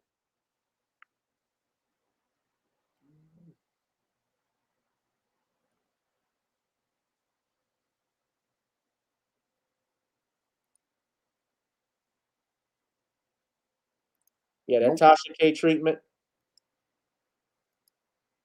So he admits, Shawn, that this is basically a hit piece because you didn't even allow the other side to speak. No, and that's I got just clips. What clips do you have of Bill Cosby? All the clips I'm seeing, you're using his comedy album against him. You're using an episode of the Cosby Show against him where the family had a barbecue and stuff. You know, that's what I'm seeing. Do I need to play the rest of the video? Y'all want to see more of it? Let's finish it up. Shooting it, did you think the Bill Cosby story was over? Because when you started, he was actually in jail. Yeah, it seemed like he was going to be in jail for the rest of his life at his age, so I thought this is the time we can have the conversation. A recurring problem in America is it's never time for the conversation. Yeah. So he got out and it felt like maybe the whole film goes away, but it was like the conversation is still relevant. It's still, I'm trying to create a space. If you don't want to have this conversation, there are plenty of other things on TV for you to watch, but I think there are large percentages of people, and specifically Black folks, who are ready for the conversation. I think a lot of people are ready for the conversation, and I think Bill Cosby is only going to drive people to the documentary if he's going to come out tomorrow and give a big statement about it, as you just mentioned. I was curious, though, that some people who you invited to sit down did not want to do it. Is that because they wanted to continue to live with the myth or the image of Cosby, or because they were afraid of a backlash from the Cosby camp? But what's that calculation? Oh, my God. All of that and more. Everybody has a different calculation. I had some incredible conversations with people that were like hour-long conversations where they said no. I had some incredible conversations where they said maybe, that turned into no. That was very helpful. I'm not going to say who those people are. It's up to them to decide if they want us to talk. But this is a third rail conversation for everybody because he was America's dad. Yeah, and just about every person that you interviewed, everybody started with a big, deep sigh, like, oh no, here we go. I don't want to, but I'm going to go there. Did you find that there were still women who this had happened to, but also didn't want to come forward? Yeah, I mean, there are, as we know, there's over 60 women who've come forward saying he's assaulted or raped them. And we didn't talk to near that many. Now, we couldn't have, but also many we asked said no, because they feel like, first of all, every time they talk about it, they're going to be subject to attack. Okay, let me just say this. You accuse somebody of a crime, they're presumed innocent until proven guilty. That's law. You could call it an attack, you call it what? It is suspect if you're waiting 40, 50 years to talk about somebody that robbed you. It is suspect, but that's law too. The Constitution of the United States says you have a right to confront your accuser in court. If you said, I robbed a bank, guess what, Shawn? You got to prove I did it. Yep. That's the bottom line. He says over 60 women. Listen, and I can tell this Negro is lying straight up and down. You know how I know? I spoke to Tom Mesereau. I had a conversation with Tom. And Tom called me. Actually, I spoke with him this week and I spoke with him last week. He had asked me, was I going to watch the documentary? And I said, well, I had no intentions of watching it. But then he told me, he said, well, he was actually interviewed for this documentary with W. Kamau Bell. And Bell did not like the answers Tom was giving him because Tom was defending Bill Cosby 100%. 100%. And he said he could tell Bell did not like the answers he was giving. What he wanted to do was make, again, propaganda. He wanted to get his story that he wanted. And again, that's not a documentary. A documentary gives you both sides of the story. So they feel like I've done that enough. I'm sorry, Shawn, go ahead. A documentary gives you both sides of the story, and it presents that so that you can draw your own observations and conclusions regarding the facts that are presented to you. The fact that he went out here and did not put Tom Resero's arguments and points into his so-called documentary shows bias, and it shows that he was more about trying to push a narrative that would appeal to whoever is paying him to go out here and malign Bill Cosby's name, not present the facts as related to the case. So I look at this whole docuganda, this propaganda that's being presented here, and it's really a very dangerous thing because what these docugandas do is they go out here and they demonize an individual, make us think that they're the bad guy. But then when you look at the facts that they're presenting, they really have no merit because and none of these so-called 60 women ever filed a police report. None of these over 60 women went to the police. And if this man was a so-called sexual predator, like they're saying, you would think back in the 1960s during Jim Crow, they would have had this man arrested at the time, and you've never have ever heard of Bill Cosby again. But what they're doing here is they're trying to demonize the man's name because they don't want his legacy to go on. And this guy, this buckwheat bootlick, he's just looking to get some brownie points with these slave masters, not understanding that in his attempts to try to destroy Bill Cosby, that they're getting ready to take him out too. Yeah. There's a segment where we talk about the nighttime is the right time, the Ray Charles lip sync that the family does in one of the early episodes. And when I watch it, I connect to that kid I was who was like blown away by this. And when I watch wait. You heard this shit?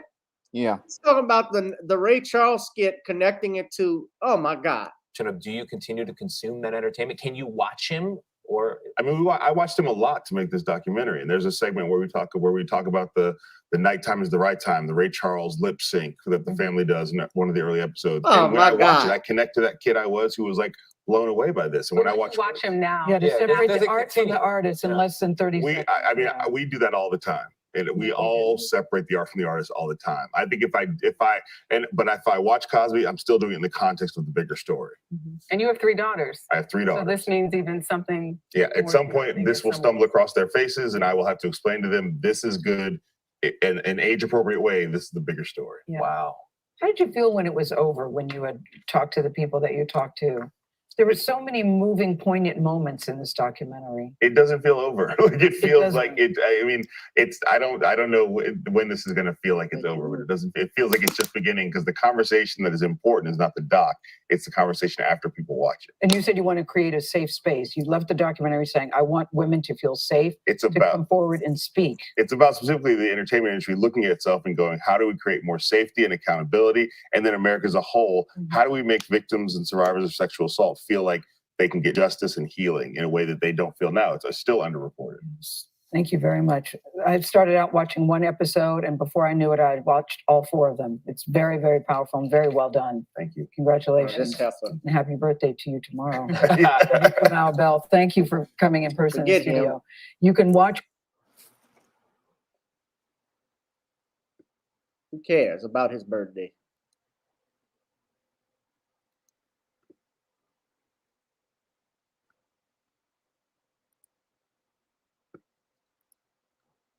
So this was straight up garbage. You used the skit, you used the show episode of the Cosby Show, where he and his family are dancing to Ray Charles, performing an anniversary for anniversary. I remember it was the anniversary episode for his parents, and you're using that to say that was low key for him raping a woman. Sexually assaulting women. That's the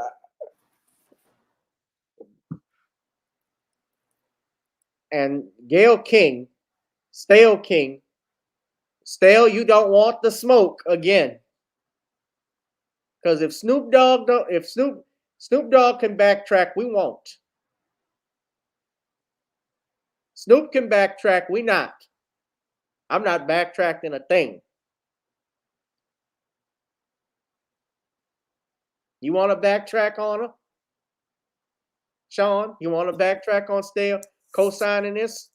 No, your Gail King is just another certified mammy. So they're all looking to try to make. Pathetic. They're all trying to demonize Bill Cosby, not understanding that what you're doing to Bill Cosby, the same white supremacists have that same setup to destroy you. I mean, these bootlicks and these mammies don't understand that what they're doing to Bill Cosby eventually will be done to you because your white supremacy, again, as Professor Black Truth has always stated, always breaks its toys. They are just using one black pawn on the chessboard to eliminate another black pawn, not understanding that the white supremacist is controlling both sides of the chessboard, and you're not understanding that what they want to do is get you to destroy yourself, destroy this other black man, and then they go out here and eventually destroy you. So I look at this, and again, somebody, especially at Viacom, must have a real serious grudge against Bill Cosby. I mean, somebody must really have a real deep hate of Bill Cosby because you would think over time, I mean, you would just let this go. I mean, the man has been cleared in court and the conviction was overturned, which means that his rights were restored to him. And this case has been adjudicated for at least about almost a year now, but they continue holding this grudge against Mr. Cosby. And that really shows that somebody's got an obsession with Bill Cosby in Hollywood. Somebody has an issue because most people they wouldn't go to these lengths unless something really there's something mentally wrong with them, because only a mentally ill person is going to keep going to these kinds of lengths to try to destroy a man's legacy. I mean, this is borderline obsession as I see it.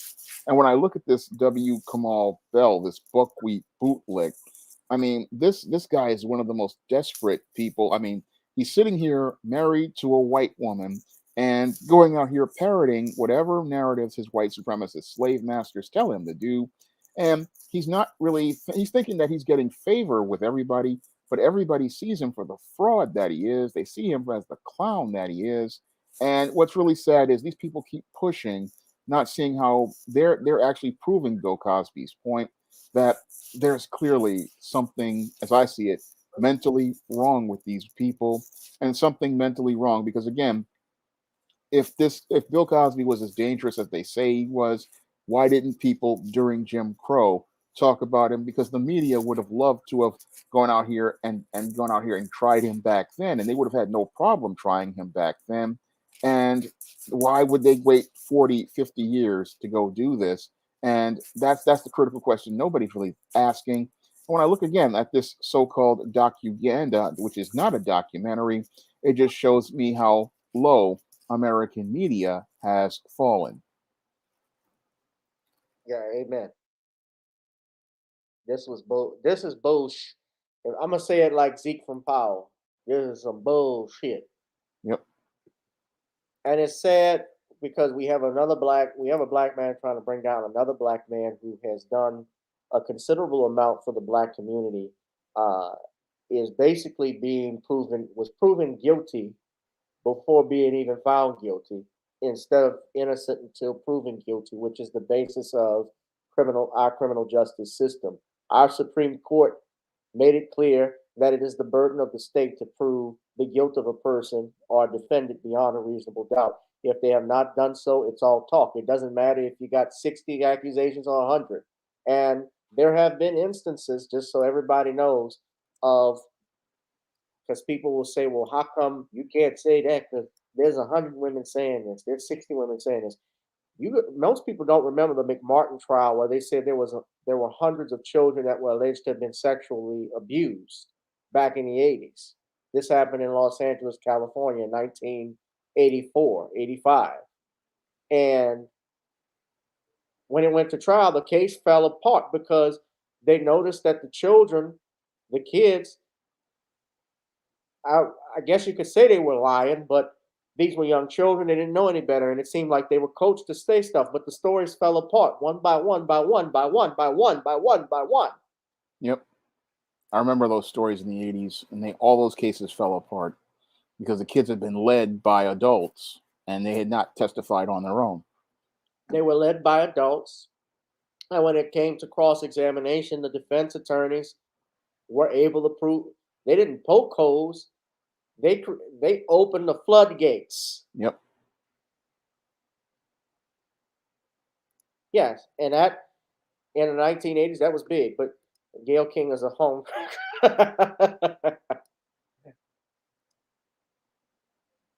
Let's go ahead though. And speaking of Cosby, Shawn. Now y'all remember Tuesday? I was talking about the secrets of the Playboy Mansion that was on A&E.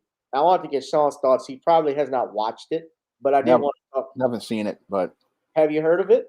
I heard Mr. Superboy talk about it. Okay, well, they tried to distance themselves from Hugh Hefner, and you remember Hugh Hefner actually had. I mean, look, Hugh Hefner died only in 2016, 2017, if I'm not mistaken. He was 92 years old. So this was a man in his 80s and even up into his 90s who had girlfriends that were could have been his granddaughters or his great grandchildren. And never once did I hear anyone claim, and we know you can just imagine because it's the Playboy Mansion, all the type of stuff that went down there. Shawn. Yeah, I can imagine all sorts of stuff. That was basically a suburbanized Sodom and Gomorrah. Yeah. And I mean, I remember the Fresh Prince episode where they actually filmed at the Playboy Mansion when Hillary posed nude for Playboy. I remember Hugh Hefner cameoing in Beverly Hills Cop 2. I remember when they had the movie Miss March, which was shot in at the Playboy Mansion. I mean, Hugh Hefner has been around for a long time, and to be clear, as much as he was progressive on civil rights and sexual liberation, feminists did not like him. No. Now, the reason I'm talking about this is because several women have been pointing out how Hefner, the Playboy Mansion, how he was abusive and how he treated women, took advantage of them and so forth. And I'm just looking here. This is a 10-episode docuseries. Now, they say it carries a disclaimer noting that the vast majority of allegations discussed in secret of Playboy have not resulted in criminal charges or investigations. I wonder if they're going to say that in the docuseries, We Need to Talk About Cosby. Because he has not, his charges have not, he has not had any criminal charges. That only one he had was the only reason that was filed was because that was believed to be the closest of the statute of limitations. And that jerk off ran on a political campaign that he was going to get Cosby out in Montgomery County. What you were about to say, Shawn? I'm sorry, I cut you off. I forgot, but I was talking about I was talking about Cosby and this disclaimer, if that's going to be in here. But Hugh Hefner's fault. So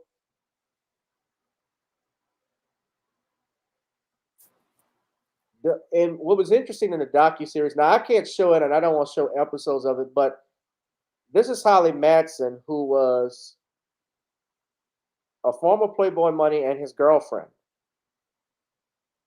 And she was his girlfriend from 2001 to 2008. He's 42 years old now. But she was with the man for 7 years. They went out, they dated. She had her own talk show. Reality TV show, along with 2 other playmates that were his girlfriends.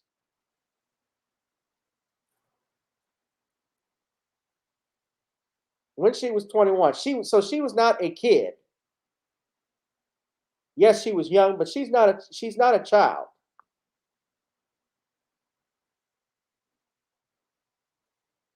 And talk about how he was abusive and how he was just controlling.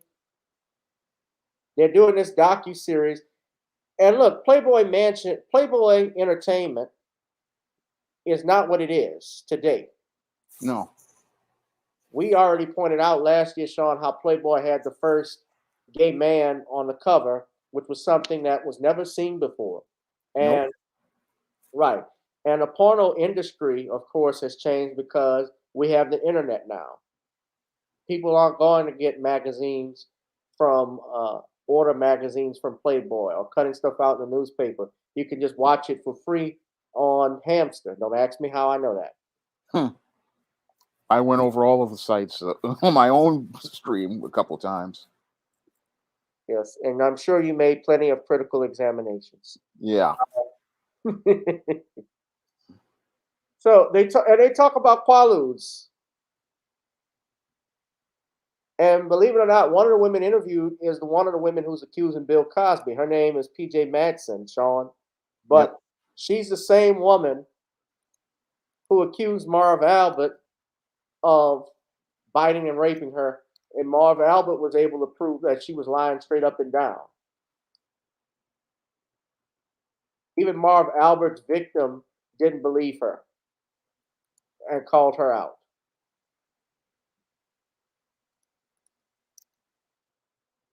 This is her here. Now, I got these pictures up, but she accused Cosby of raping her back in Chicago. So that's her with Cosby. She talks about herself being a playmaster. Now look at this. These are some of the women. They're holding up a Cosby Show jacket, a picture with Bill Cosby.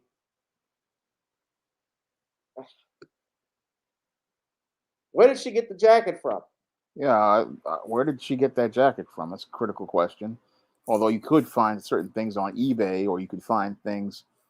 I mean, that doesn't mean anything. Now this is her. This is one woman taking a picture with Cosby. Now, one girl who says her father took her to the Playboy Mansion when she was a kid. She was 9 years old.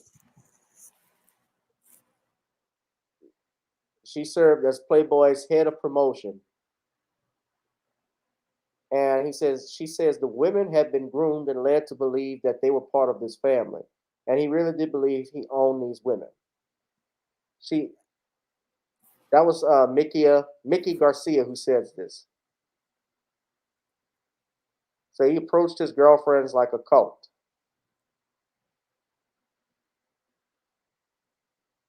But she quickly felt isolated, particularly after Hefner insisted she quit a waitressing job and instead take a weekly stipend. You had a 9 o'clock curfew. You were encouraged not to have friends over. You weren't really allowed to leave unless it was like a family holiday. Now,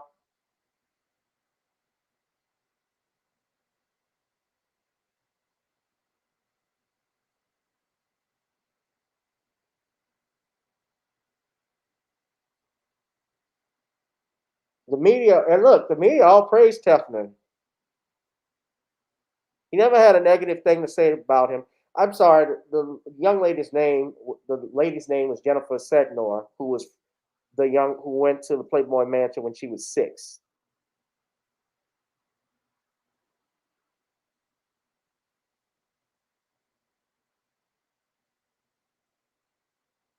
And she witnessed the lavish parties and sexual freedom that unfolded around the property. Look, I'm just gonna say this. I want your opinion, Shawn, on it. But why now? And then you have Playboy Mansion, Playboy Enterprise, which is not owned by the Hefner family, that they're no longer associated with Hugh Hefner on the allegations. We denounce any treatment of women. Yeah, Hef to me was just a pimp. Yep. But I look at this whole situation as basically it's a bunch of old bust downs trying to revise history. And that's what this is all about. You got some old busted females who no longer can trade on their looks, no longer can go out here and sell that box. And now they're upset because One, they know that they're out of options at this point because they've hit the wall. They ain't got the looks no more. They don't have they can't sell the box to these Hollywood simps out here like your Harvey Weinsteins and many others. And they've aged out of the entertainment system. So you've got all of these old former playmates who were Hugh Hefner's side pieces and were living pretty well at the mansion. And now that they have not secured a husband, now that they don't have a Hollywood career, now they want to rewrite the story and make Hugh Hefner a villain. Now, back when these women were in their prime at the ages of 18 to about 25, they were eager to go and take the money that Hugh Hefner was offering them to pose in Playboy. They had no problem going out here and posing nude in Playboy, posing nude in the videos, because the whole Playboy organization, once you become a playmate or you get featured in their magazine, they will again feature you in other projects. And a lot of these women in their playmate backgrounds, they would say, "Oh, I came here to make it big in Hollywood," not understanding that once you pose in Playboy, that's practically the end of your career, and you're not really going to go far after that. And I've read again numerous playmates backgrounds, and they all say the same thing. Oh, I'm posing in Playboy to make it big in Hollywood, but the dream never happens for most of those women who go out here and try to take the Playboy shortcut because your agents out here, they cannot book you on jobs because you don't have an image they can sell. That's the one thing many of your playmates didn't understand that I understood from studying the entertainment industry for so many years is that once you get the Playboy stigma on you, you're practically on a road to nowhere. And now these females, now that they have hit the wall as related to their looks, they can no longer pull the direct to video gigs, or they cannot trade on their looks and can't really get any background work as an extra. Now these women want to revise the history and make Hugh Hefner into some sort of sexual predator and want to talk about how feminist they are. They weren't feminists when they were young and attractive, and that's what makes these women hypocrites. They sit there and they're not. They were sat there and were willing to be so-called degraded and exploited by Hugh Hefner Right. as Shawn, long as the money was flowing. look at this. Now look at her playmate and Hefner's girlfriend. Now I pointed this out last week. Now look at the timeline. Yeah, 1976, 1981. That plastic surgery did not go well. You stayed with him for 5 years. Yeah. Now look at this. Hold on. I got pictures of her. You say old bust down. Now she wasn't a bad looking woman. No. Now look, this is her. She's gorgeous. She hit hard. She ran into that wall at 200 miles an hour. She got cracked up like a McLaren hitting a brick wall. Groomed by the devil. But he wasn't the devil as long as she was getting money. Everything was cool when she was getting money. Everything was cool when they was because Hugh Hefner pays these women. Sometimes he pays them 6 figures to pose in Playboy, and the Playmate of the Year gets $1 million and a brand new car. So these women were living very well for years. I wonder what Pamela Anderson has to say, because I mean, Playboy basically is the reason where she is now. If it weren't for her, she wouldn't be anything. Not just her, but also Jenny McCarthy. Yeah. I could think of a few other women. I think who else was in? I try to think of so many women that were in Playboy that got their career started. Yeah. Practically all the women that were associated with Baywatch. Yep. I think Tracy Bingham, Donna DeErico. But there were a whole bunch, and they all are the ones that are talking now. Their careers have tanked. They're not really doing very well, and they're desperate to try to revise the story because in their old age, they know that there's nobody coming to give them any more money, and nobody's coming because they've practically aged out of the system. So what they want to do is try to pivot, revise history, make themselves out to be a victim of Hugh Hefner. but there was no exploitation by a Hugh Hefner.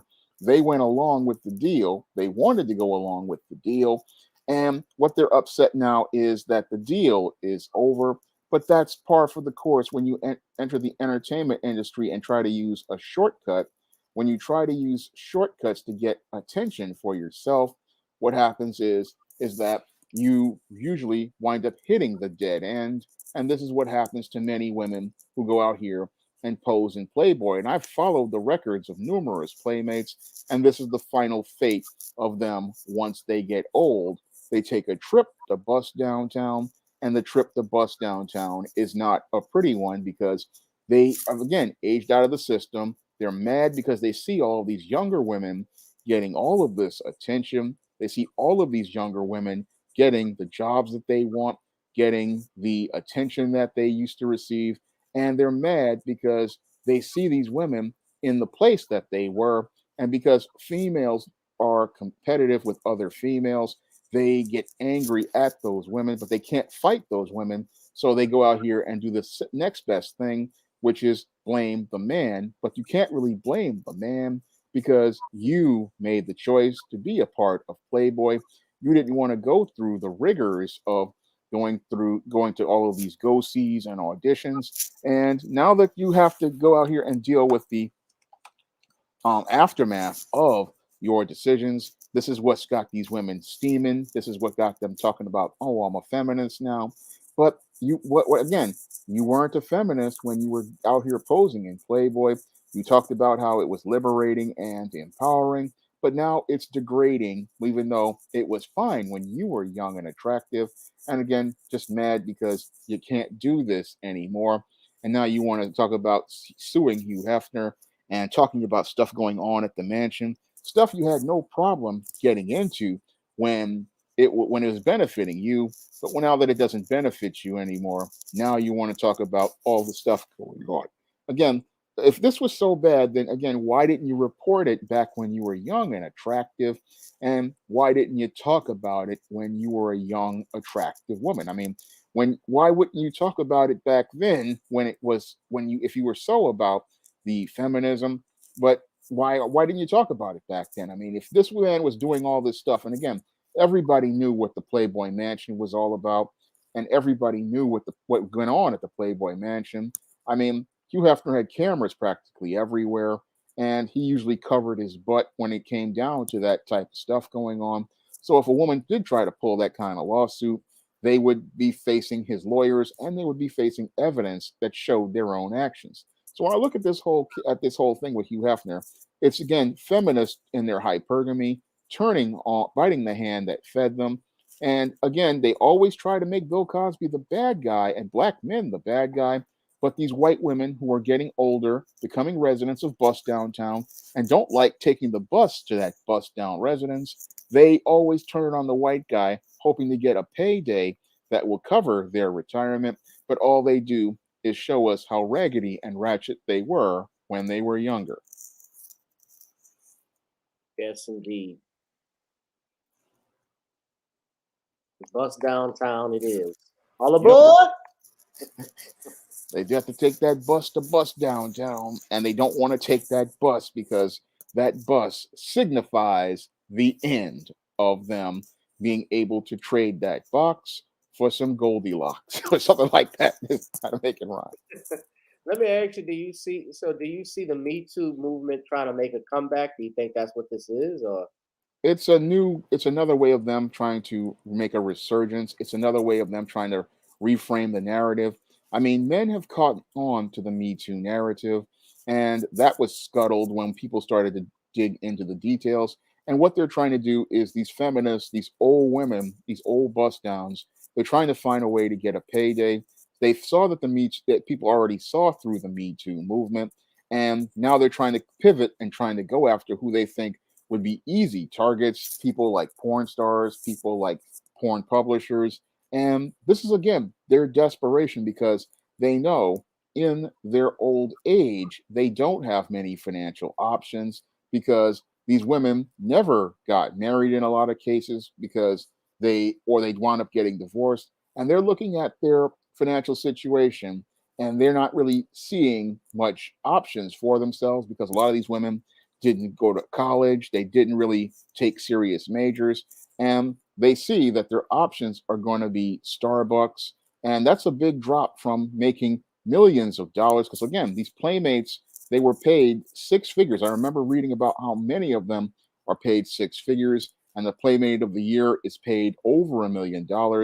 And because they frittered away all their money, now these women are looking at their lives and they see that there's that in Bus Downtown, there's a store there that sells lots of cat food, but the cat ain't eating any of that food. And that's what's really got them terrified. And they see that's their future. The No cat is man. faded. Yep. No man, no job, no way of taking care of themselves. And that's the road that they don't want to go on. But that's the final fate of a bust of a so-called hottie. And the final stop on that trip for most feminist women is Bus Downtown. And Bus Downtown is not where they want to go. But that was the fate that they chose when they posed in Playboy instead of going out here and going on a road with the Most High and becoming a helpmeet to a husband. Yes, indeed.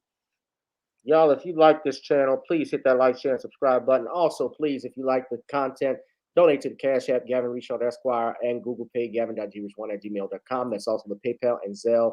We're talking Bus Downtown with this Playboy. And yeah, I'll just say this in closing too on this topic because we're about to wrap up. I saw somebody said that earlier Cosby should give these people the Tasha K, Cardi B treatment because Cardi B won her lawsuit against Tasha K for slander. I didn't want to talk about it because I hadn't followed it that much, but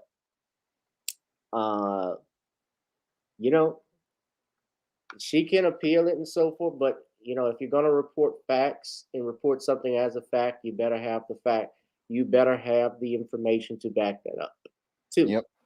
But Cardi B, I do know she had admitted, if I'm not mistaken, to drugging men and robbing them. Yep. That was all. She could use that. Somebody wrote yesterday that she should use that money to donate to all the men she robbed. Yep. Not that she needs 1.5 million. I mean, she's got that easily, I'm sure. But yeah, this is So but look at this. Hold on a second. Pamela Anderson. Yeah, I remember her from Baywatch. Yeah, I remember her. I watched her in Baywatch and VIP. Baywatch, VIP, which of course, that's the acting sucked and so forth, but that we didn't watch it for the acting. Nope, didn't watch it for the action. We watched it for the jiggly. The jiggly television, yes. Thanks to Aaron Spelling. Yep. Yeah. Deborah Drigg. I mean, this is just a list of the Playboy bunnies, the Playmates of the year. Yep. All of them are millionaires. You paid them over $1 million in addition to the six figures that they got for posing in Playboy, plus they got new cars. And look, all the people they interviewed: Quincy Jones, Larry King, Jay Leno, Leona Helmsley, Ricky Henderson, Tenero Ashira, Eddie Murphy, Tom Cruise, 20 Questions, Andrew Dice Clay, Dennis Hopper, John Larroquette. Back when the magazine was pretty good. Jamie Lee Curtis's sister interviewed had a pictorial. Yep. You had your fresh face, you had your Playmate, and then you had your washed up celebrity. That was what usually was inside of your Playboy magazine as the three pictorials. Yeah.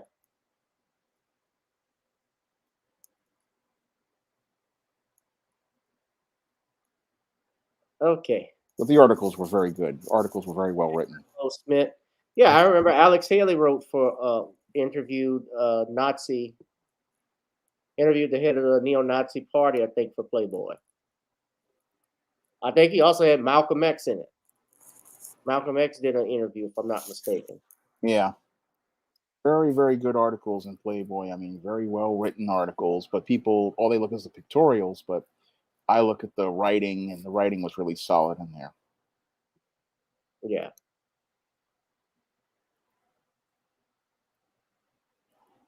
All right. Well, Shawn, if you don't have anything else to say, I think I'll wrap it up, ladies and gentlemen. All right. If you want to do a plug-in, yeah, Joan Severance was a cover model. Yeah, a lot of these women, I don't know what to say. Well, I'll do a final plug-in. I mean, yeah, you guys can pick up some of the great SJS Direct books on Amazon.com. I have over 75 titles, a lot of positive Black fiction on the SJS Direct imprint. And I really want to get the sales up on SJS Direct books. So I'd appreciate it if you guys headed over to Amazon.com and picked up a book or two on the SJS Direct imprint. All right. Yeah. So, I mean, it's been in, there you go, Shawn. I mean, look, this has been going on since 1954. Yeah. Ugh. Playboy been around for over 50 years and lots and lots of women. Yeah. Lots and lots of women. The train was run through. Yep. It made several stops, and apparently they stayed at the station too long.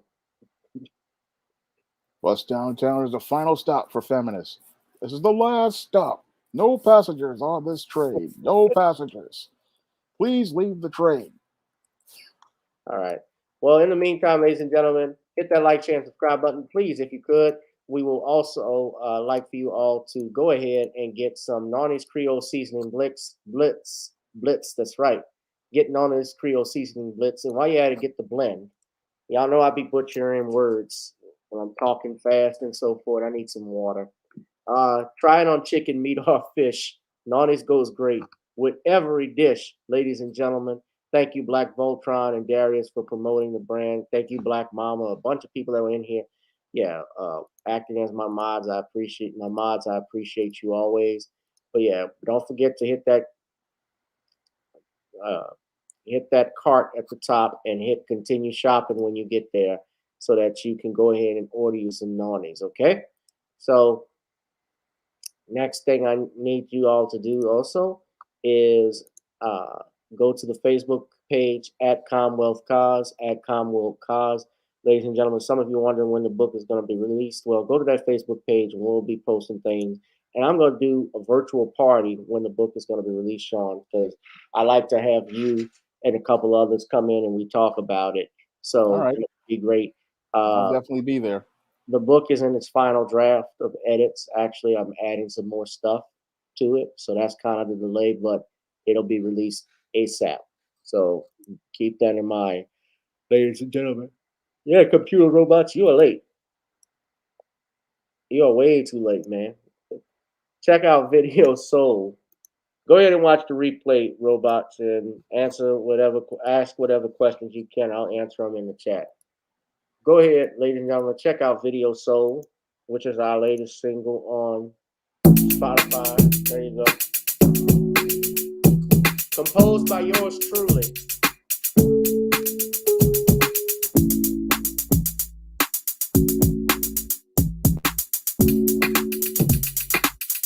And of course, we got some more jams here. Our theme song for the night, this time and always, is Gotta Get On Up. So, without further ado, ladies and gentlemen, let's go and get out of here and get on up. Shawn, thank you once again. I appreciate it. All right, thank you for having me on. And this has been another edition of Gavin Reshaw Presents, only on Thursday nights, Random Topic Thursdays, the hottest live stream on the internet and on YouTube. Ladies and gentlemen, yes. All right, you guys, don't miss the train. I'll fly now. You don't have to take the train, ladies. You can catch the plane. And you can sit first class without showing all the ass. All right. Let me get on out of here. But Shawn, thanks. It was great having you on. It was good. Right. It's funny to see him laugh. If I do that video about the Supreme Court justice, you may hear the Joker laugh again. Yeah. You hadn't laughed that hard since Megan. Since what's that girl? Megan, the Royal Duchess of Duchess of Ratchetness. Yeah, what's her name? Megan. Meghan Markle. Markle. Yeah, Meghan Markle. Yeah. I just find it funny how people are falling for this one, and it's you laugh so hard because to keep from crying about how bad this whole thing is. He picked a bunch of swirlers, a bunch of hashtag divestors. Now your Meghan Markle is the Duchess of Ratchetness. Yeah, he did.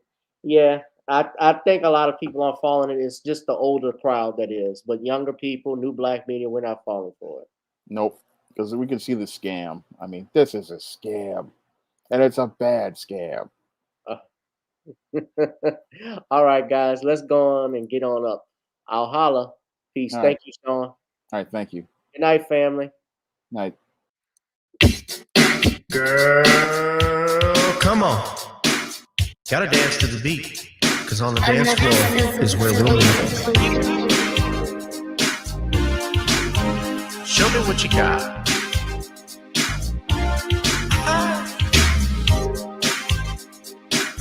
Gotta feel the groove. Feel the groove, get on the floor. Get on the. Right now the party's wasted. There's nothing much to do. But once the groove gets started, tell me, what do you have to lose? Just look into my eyes, girl, as we glide across the room. And what to my surprise now, the beat takes hold of you. Now if you're feeling like I'm feeling, so come on baby, let's start dealing. Time to get this party started. Ain't no time for the broken hearted. When the rhythm takes hold of you, there's only one thing left to do. Cause the beat is really moving. Time to get your body moving. Gotta get on up and move your body.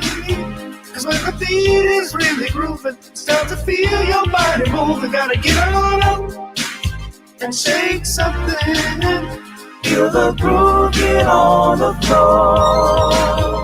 Get on the. Tell the DJ play the whispers. Rock steady in the mood.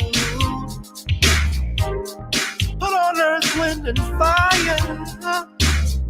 Tonight we're gonna groove. Show me how you do the four corners. Electric slide or two.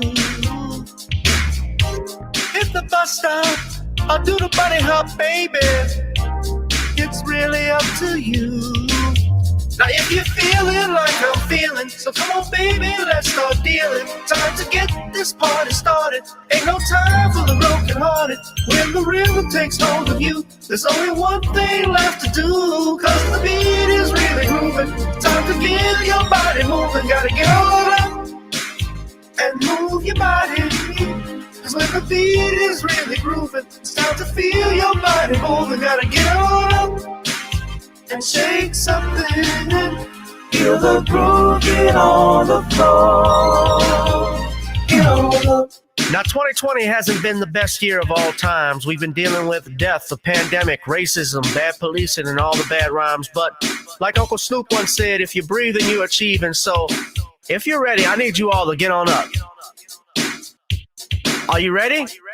1 and 2 and 3 and 4. Get your butt on the dance floor. 5 and 6 and 7, 8. This jam we appreciate. We're gonna slide and step on the beat. On the dance floor is where we'll be. Feel the groove, get on the floor. Get on up and move your body. Cause when the beat is really grooving, it's time to feel your body moving. Gotta get on up and shake something. Feel the groove, get on the floor. Get on up, baby. Yeah, gotta get on up. Come on, baby, gotta get on up, baby. Feel the groove, get on the floor. Get on up.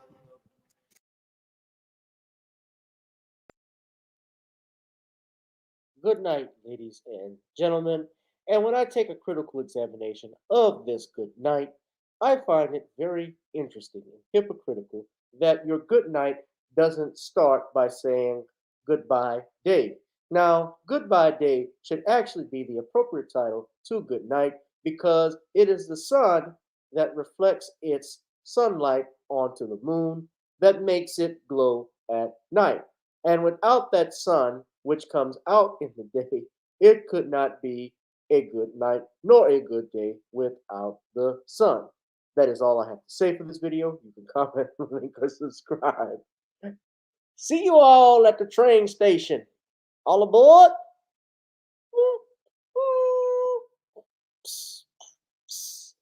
Don't miss that train. Don't miss the party train. If you miss it, you get no ticket. Don't miss that train. Come on, Uncle Charlie. Don't miss the party train.